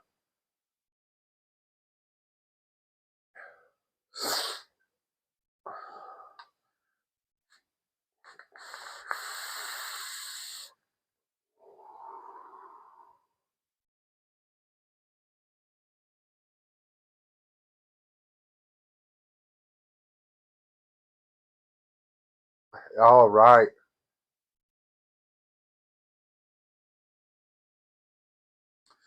Thanks, Aussie Cook. Thanks for watching, brother. I appreciate it, even though it's a bit of a shit show. I appreciate it, but hopefully I'll see you next week. And if you feel free to send me some photos of your build, if you want me to show them on the lives and stuff, feel free to send me some through. Completely up to you. But thanks for joining, mate, and I appreciate it. Vaping Bick, how we doing, brother? Thanks for joining. So today, Bick has been a bit of a shit show because I'm not feeling 100%. I'm feeling a bit fluey. bit bunged up and everything. So my original coil didn't go to plan. So I ended up doing a triple fuse Clapton. My wicking didn't go well on this. So the retro build today was the Boreas V1 on the KOOPOR Plus 200 watt. Like that. And then I had to wick it twice as well because the first time I didn't wick it enough and juice pissed everywhere. Are you sick too? I think it's that sort of weather as well where it's flu season at the moment. It is just flu season. So let me get some more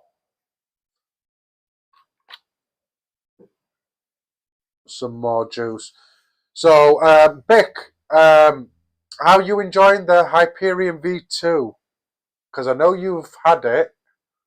I've seen you post a bit, and I think I might have seen either a short or a video on YouTube. What do you think?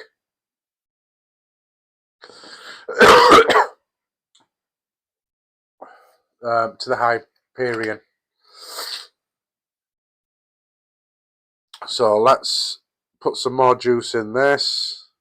A little bit of juice because I'm not going to be using it often. So same again, I'm going to be putting some Dubai chocolate in. Really good juice. If you can get your hands on it or find a vendor, definitely give it a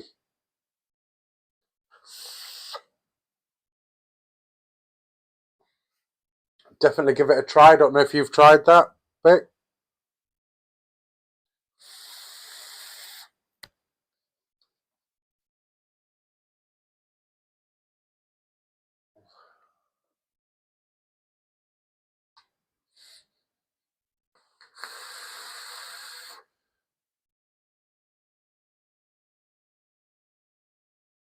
Oh, did it?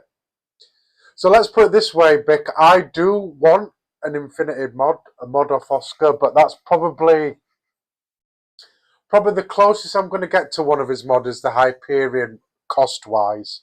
Anyway. So, Steve, which Hyperion have you got? Have you got like a plain one?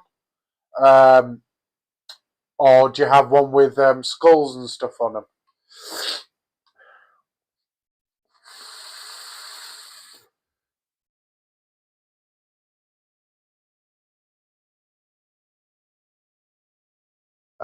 Dion, if that's for me, yes, I have heard of it, and I do have a Descendant. And I got it for a steal as well. And not only did I get a Descendant, I got an Outlaw with it as well. So yeah, that's what I do have an OG rig mod, but it's a clone. Never had a chance to get an authentic one at a time, but I went to a shop and he had this. He goes, "Oh, I'm selling it," and I was like, "Oh, let me have a look." I said, "Is it authentic and everything? Everything matches up the serial numbers," and I was like, "Oh, there's another tube in there." So there's an Outlaw tube as well that uses the same switch hybrid. It uses a 2700 battery. So I was like, just out of curiosity, how much do you want for it? He goes, 30 quid. I bit his hand off. I bit his hand off.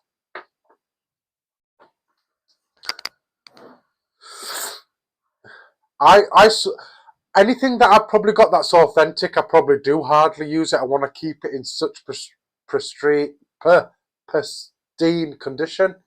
But as well in my collection, I do have clones as well. But if you've been vaping as long as me, Dion, you'll understand that back then when they made mechs, RDAs, RTAs, they only made so many of them, and then that was it. And then that's when the cloners came out and made clones for them.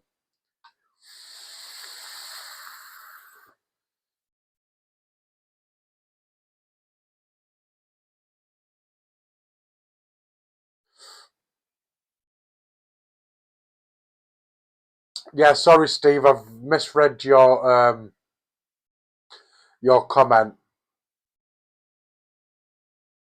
Yeah, the engraved one. Yeah,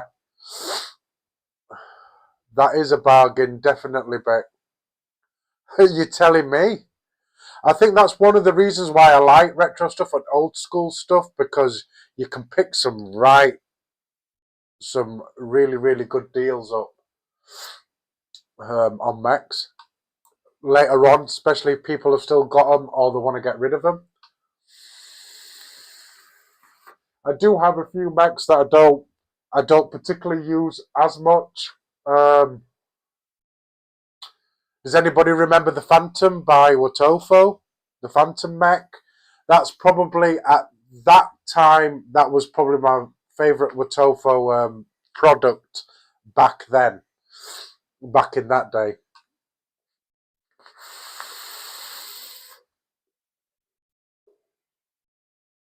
That juice has come through really nice. Now, that other juice definitely was a bit harsh. That ripped my throat out. So I think it needs to be put away for a bit to settle down. Sorry about the coughing and the nose blowing, guys.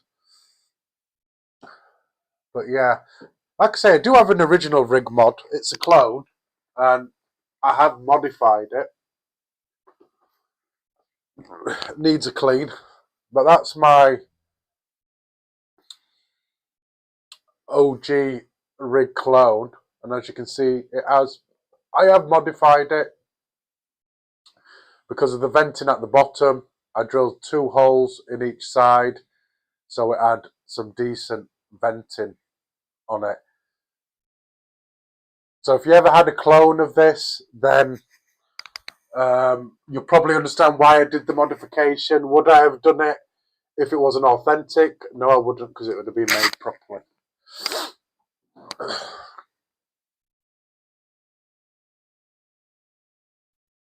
Oh, have they? I wonder. Oh, I don't know. I don't know if I might have already seen it here in the UK, because obviously Early Bird is here in the UK. I sort of had a chance to sort of meet them at the Home Zone on tour this year. They were there. Early Bird was there. Golden days of Watofo when they did rebuildables instead of disposables. Yeah, everything's disposables now, Bick, I'm afraid.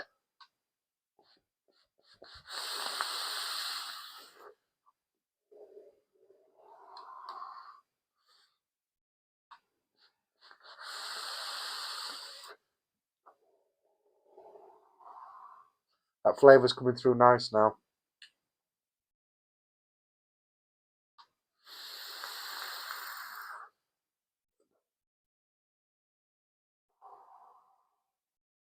Right, I haven't heard yet. I do follow them on social media, but I don't think I've seen anything yet.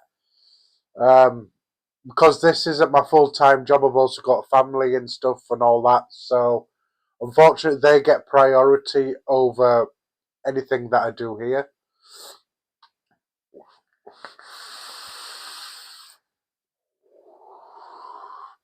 So not bad flavour actually now that this has come through. I know what this juice tastes like.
Hopefully we're back. I've just got cheap flipping speakers here, so they only last like 2-3 hours. Can you hear me now? Is the sound back on now?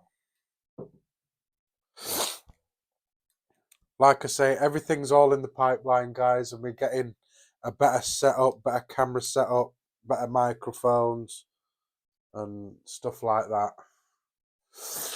We have sound. Good.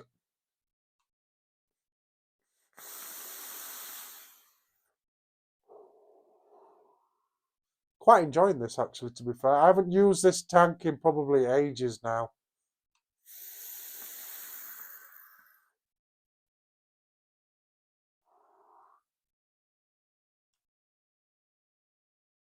Chain vaping this.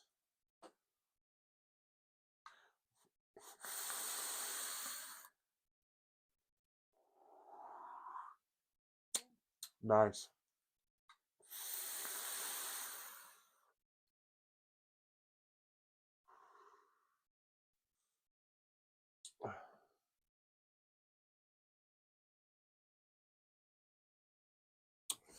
What was that?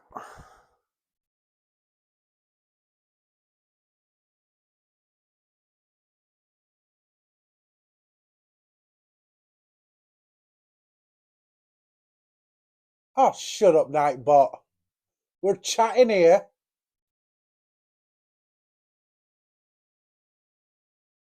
Huh?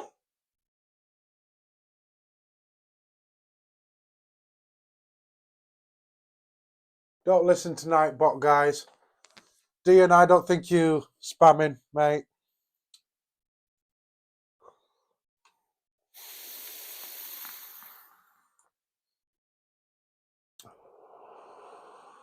I want either a decent camera or another phone with a decent camera, so I can have obviously this camera here that you can see me, but then an over-the-top camera or phone with a good camera for close-ups. But like I say, everything costs money, and I don't have the extra money. And as well as me buying other things as well, stuff gets on hold as well. Also to bring you great content as well. A way you can support me is buy me a coffee. Just check the chat. Nightbot will have put a link on for buy me a coffee if you want to do so. That'll help me obviously bring you better content if you want to do that, as well as other things. But yeah, I'm gonna have to check Nightbot because I don't think you were spamming, Dion. I know it's okay, mate.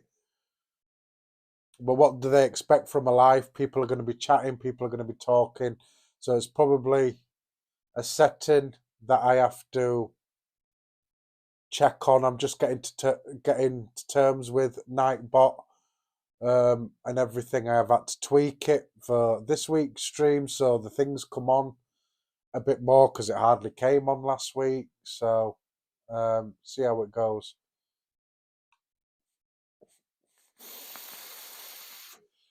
Like I say, the stuff I want to buy, new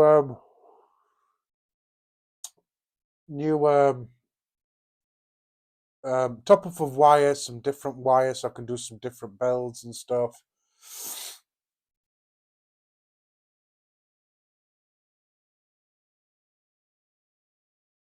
Yeah, I think they do make a boom arm. There's different types that you can get. Tell me about it, Vic. Tell me about it. Aren't we all? Aren't we all? You do great, you do. It's your personality and it's great. But yeah, they do different booms. That's why I want to eventually get something. But there's loads of booms out there that you can probably get. Good qualities, bad qualities.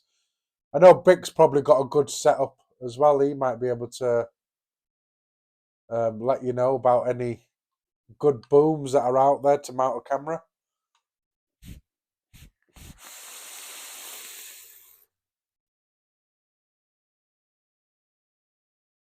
I've really enjoyed that.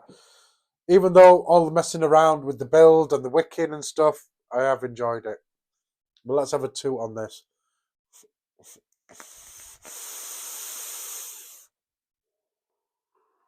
This just kicks ass, this the sidekick. I know you've got a sidekick bit. Do you like the sidekick?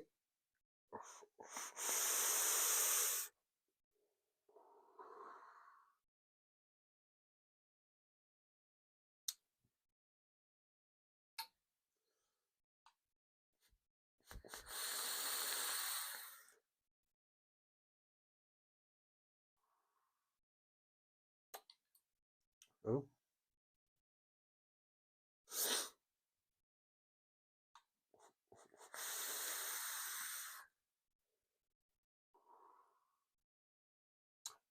Yeah, I've enjoyed this today.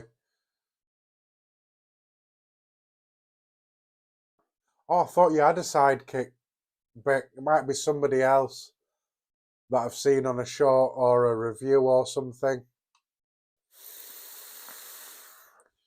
But a very decent mech. You should get one. For the money, it's a lot of mech for the money. I mean, this is dirty a bit, it needs a polish. Excuse me. Side fire, nice and heavy as well, like a proper old school sort of mech. It's got some weight to it, 21700, 30mm diameter. I've got the Vortex on that, Vortex 30 by Torin.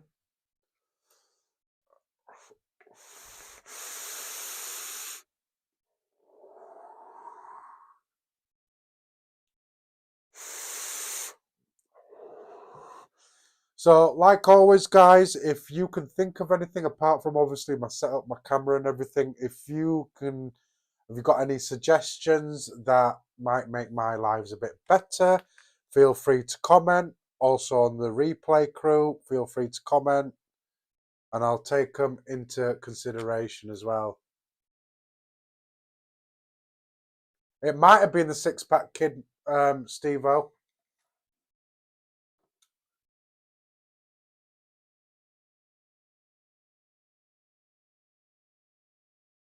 So, in this one, Bic, I've got a 4-core Alien in this. 3.5 mils, 6 wraps, and it's ohming out at about 0.1, or is it a 0.1 or a 0.09, and it kicks ass.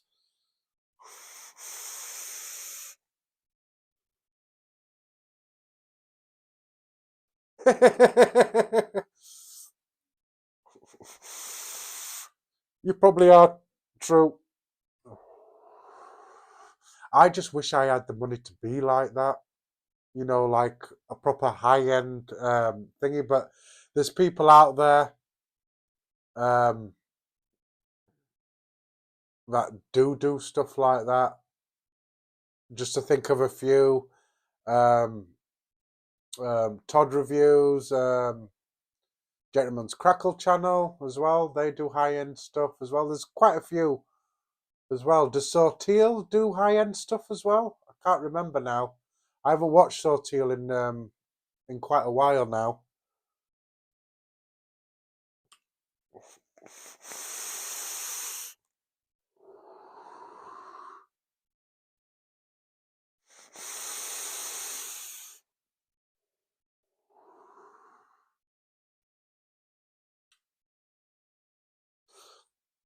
So I don't know if you've mentioned, Bic, but what are you vaping on today?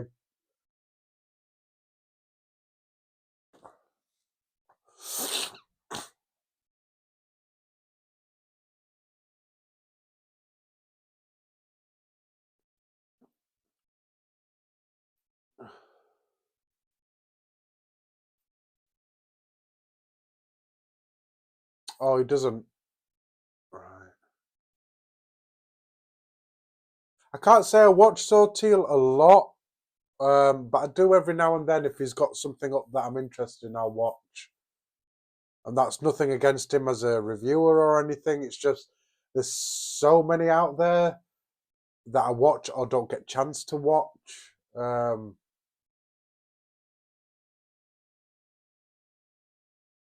Yeah.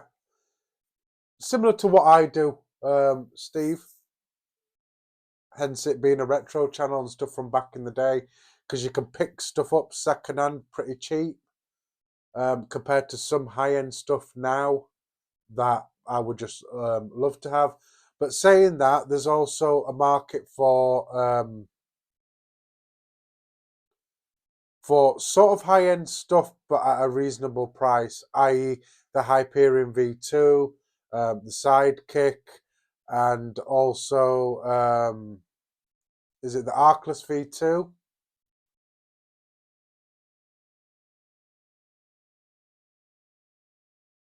Oh, right.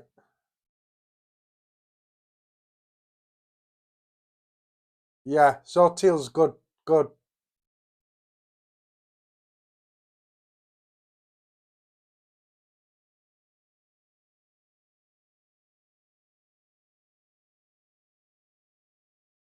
Ooh, creme brulee pistachio. Ooh, that sounds really nice.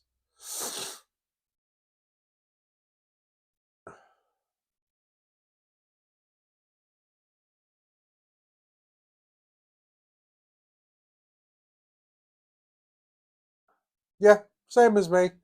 I did get a few things. Sidekick being one of them. Bonza Pro, the Recoil 3, stuff like that. I mean, I don't know if you catch not my previous stream, the stream before that. I don't know if Stevo or Vaping Bick or Dion and anybody that's still watching remembers the Hell's Gate V2. I managed to get my hands on one of them. Somebody who was selling them through Facebook Messenger. They didn't put them on the website. They just put a post about it. Was able to get my hands on one of them. Great mod and everything, but RDAs were, crap. Nothing much to talk about. Oh, the Fumitech, yeah. I remember back in the day, I think, was it Aspire? Excuse me. Aspire did a hooker style vape. I don't know how popular they are now, or if a lot of people use them in other countries. But since Aspire did it, I don't think I've seen one again. Boy, I feel rough. Like I say, guys, sorry for all the coughing, the sneezing, the everything.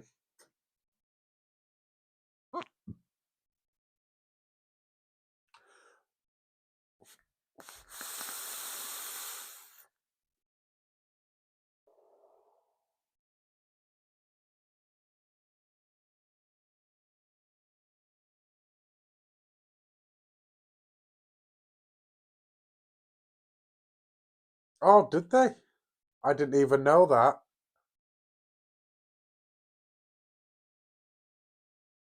So the Aspire Magnum, that wasn't recent, was it, Vic? Because I'm talking like back in the day. I'm talking about probably 2016, 2017. Or should I say where I worked at the time, Stockton. That's why I knew about it.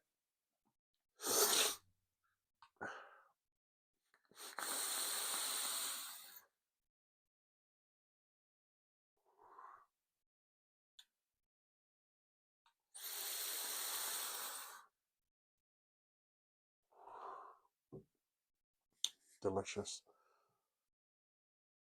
If you can get your hands on this liquid, I highly recommend it for a chocolatey liquid. It is absolute. It's Moorish, really chocolatey and creamy and pistachio-y.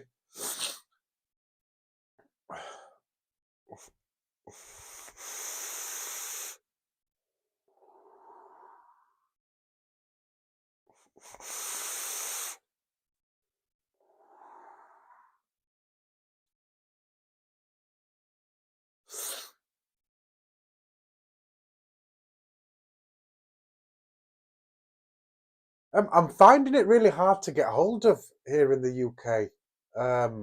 There is a few places that do it, but not for not technically for the price that I want it. I mean, what the charge for it is well worth it. But like I say, for somebody who uses a juice from a guy that makes it for me, and I've been trying a few other juices, that one has been really tasty. I got that from the Amazon on tour. Like this one, I think if you saw me vape this one's ripping my throat out at the moment, and I don't know why, which is one of the reasons why Um, I don't really buy juices because just in case I don't like them. But to say that I didn't purchase this one, this came free with that Hell's Gate V2 kit that I got. I got that juice free with that. But if anybody remembers chocolate from back in the day, there was shit. Chocolate wasn't good. But I know, Steve-O, you make your own juices as well, so I don't know if you've got any chocolate juices that you've made or have recipes for.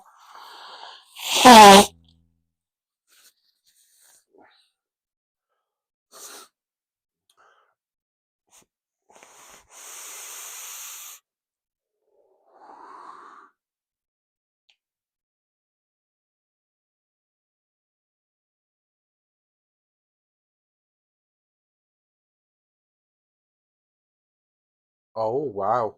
Then you'll probably easy be able to replicate it. You make juices, so you probably just need a flavor profile and go from that. But yeah, it's an extremely tasty juice. I don't know if they have it over there in the USA or if it's available in the USA, but it sort of is available in the UK, but either people get it and it sells out really, really fast, or at the moment it's hard to get hold of at the moment. But I think there's one or two websites that do have it on, but for the price, obviously I don't want to spend that price on it. And that's not because I'm cheap, it's just that I don't always have that money for that. For me, mechs and retro stuff always gets priority of my money if I have if I have got money, should I say.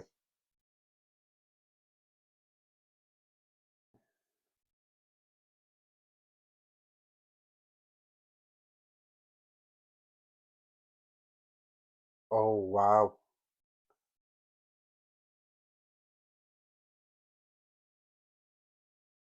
They sound extremely tasty. I'm not familiar with what a Boston cream pie is. I'm assuming that's a USA thing, but still, that sounds really nice.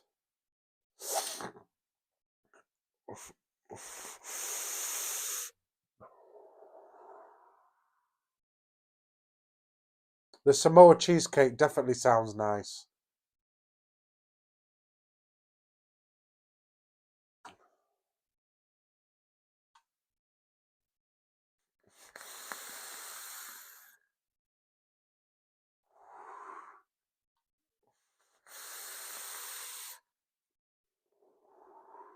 Yeah. Even in this tank, that juice is tasty.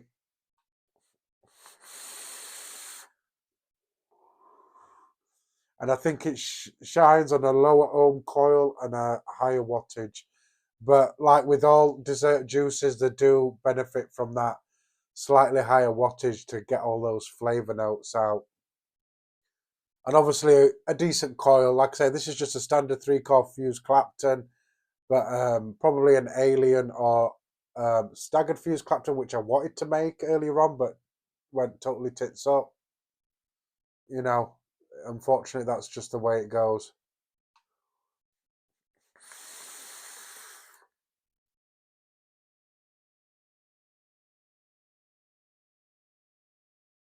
All right. John, how we doing? My brother, thanks for joining. So just for you that are obviously on here and anybody watches the replay crew, John Boy is the guy that I will be doing a giveaway with next month. But I'm not going to give you any details on it. until it happens.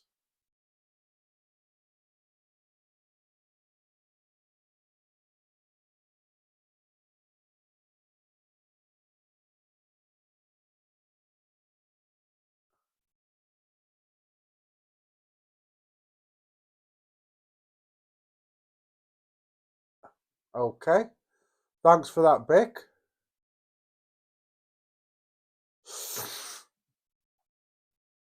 We sort of have something similar to that here in the UK, but we call it a Victoria sponge. And it's obviously 2 pieces of cake with obviously thick cream and jam. Nothing on the top apart from icing sugar. That's a big thing here in the UK. Victoria sponge or a Vicky sponge.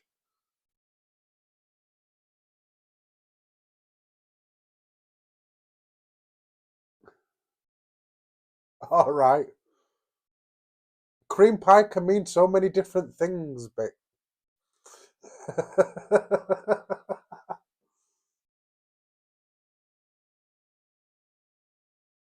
It is. It is. Um,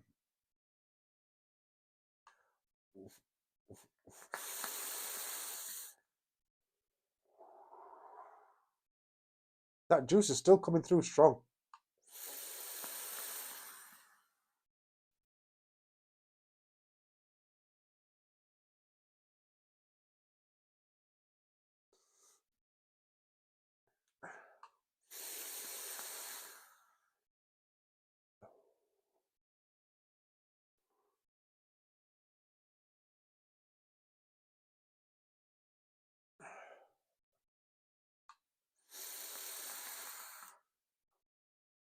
I'm sure it does.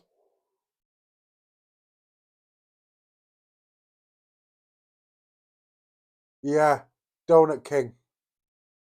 I haven't tried it in the Donut King. I haven't tried Donut King in years. But when I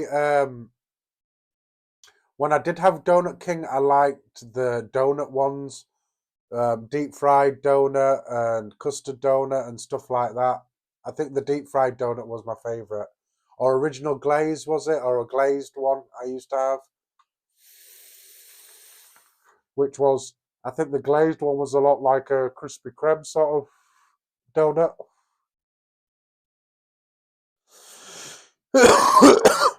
A juice that I used to miss back in the day was deep fried Twinkies. Now that was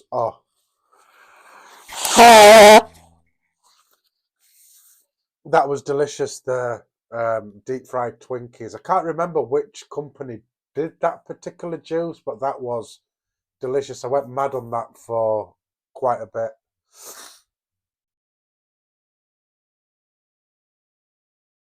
But for me in the UK, when they did the TPD and your nicotine was separate, for me, I think juice sort of like changed for me, where flavor wise, sweetness wise, and all that. Not that I like a very sweet juice, um, but yeah, I just everything changed here TPD wise in the UK.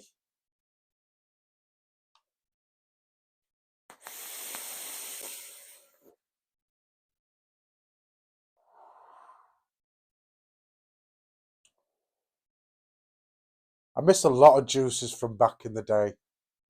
A lot of juices. Anybody remember Animal Looper? That was delicious. I went mad on that stuff. I used to vape them. I used to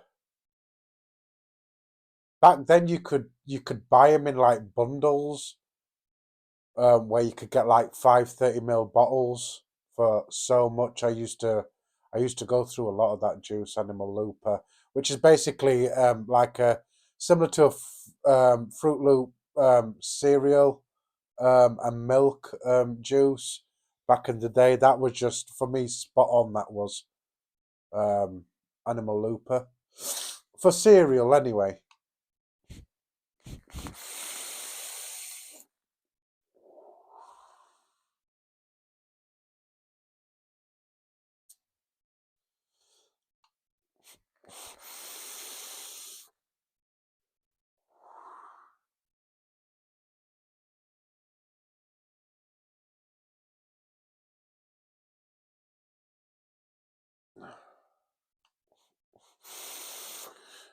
Right, so getting to the end of that, I'm going to stop there with that one. So I've been running for about 4 hours, guys. So I'm going to call it there, because obviously I'm not feeling too good. I would go on longer if I wasn't feeling so bad, but yeah, that's the way it is for me this week. And like I say, if you catch the replay or you catch the beginning of it, it was a bit of a shit show, today's stream, but I think that's all because of the way I was feeling. So hopefully next week I will do better for you, and I hope you still enjoy the content and everything, and I hope to see you guys next week. Nightbot as well. He's been doing his rounds, so don't forget to hit that like button, subscribe if you haven't already, comment, share, you know, all that good stuff as well. Just helps get my videos out there. If you know YouTube, you know they don't like us vapors, so I'm trying to get out there a bit more. You know, so like I say, don't forget to hit that like button. Don't forget to comment as well on the replay. Comments and likes help the algorithm and stuff like that, you know. And social media, you can just scroll through the chat, find my social media, click on them, and if you want, you can buy me a coffee. You don't have to, you're not obligated to. Just, you know, I'm glad that you guys are here, basically. You what keep me behind this camera. I'm coming back every week, apart from obviously problems I was having last year, but not to worry. So I'll leave it there, guys. Thank you all for coming in, dipping out. You know, I know some people that not interested in making calls are going to dip out, but I do appreciate all of you for coming in. All of you. Shout out to all of you that have dipped in, dipped out. Hashtag replay crew. I appreciate you all. So remember, guys, vape safe, and I'll see you guys on the next one. See you soon. Love and respect, guys. Love and respect.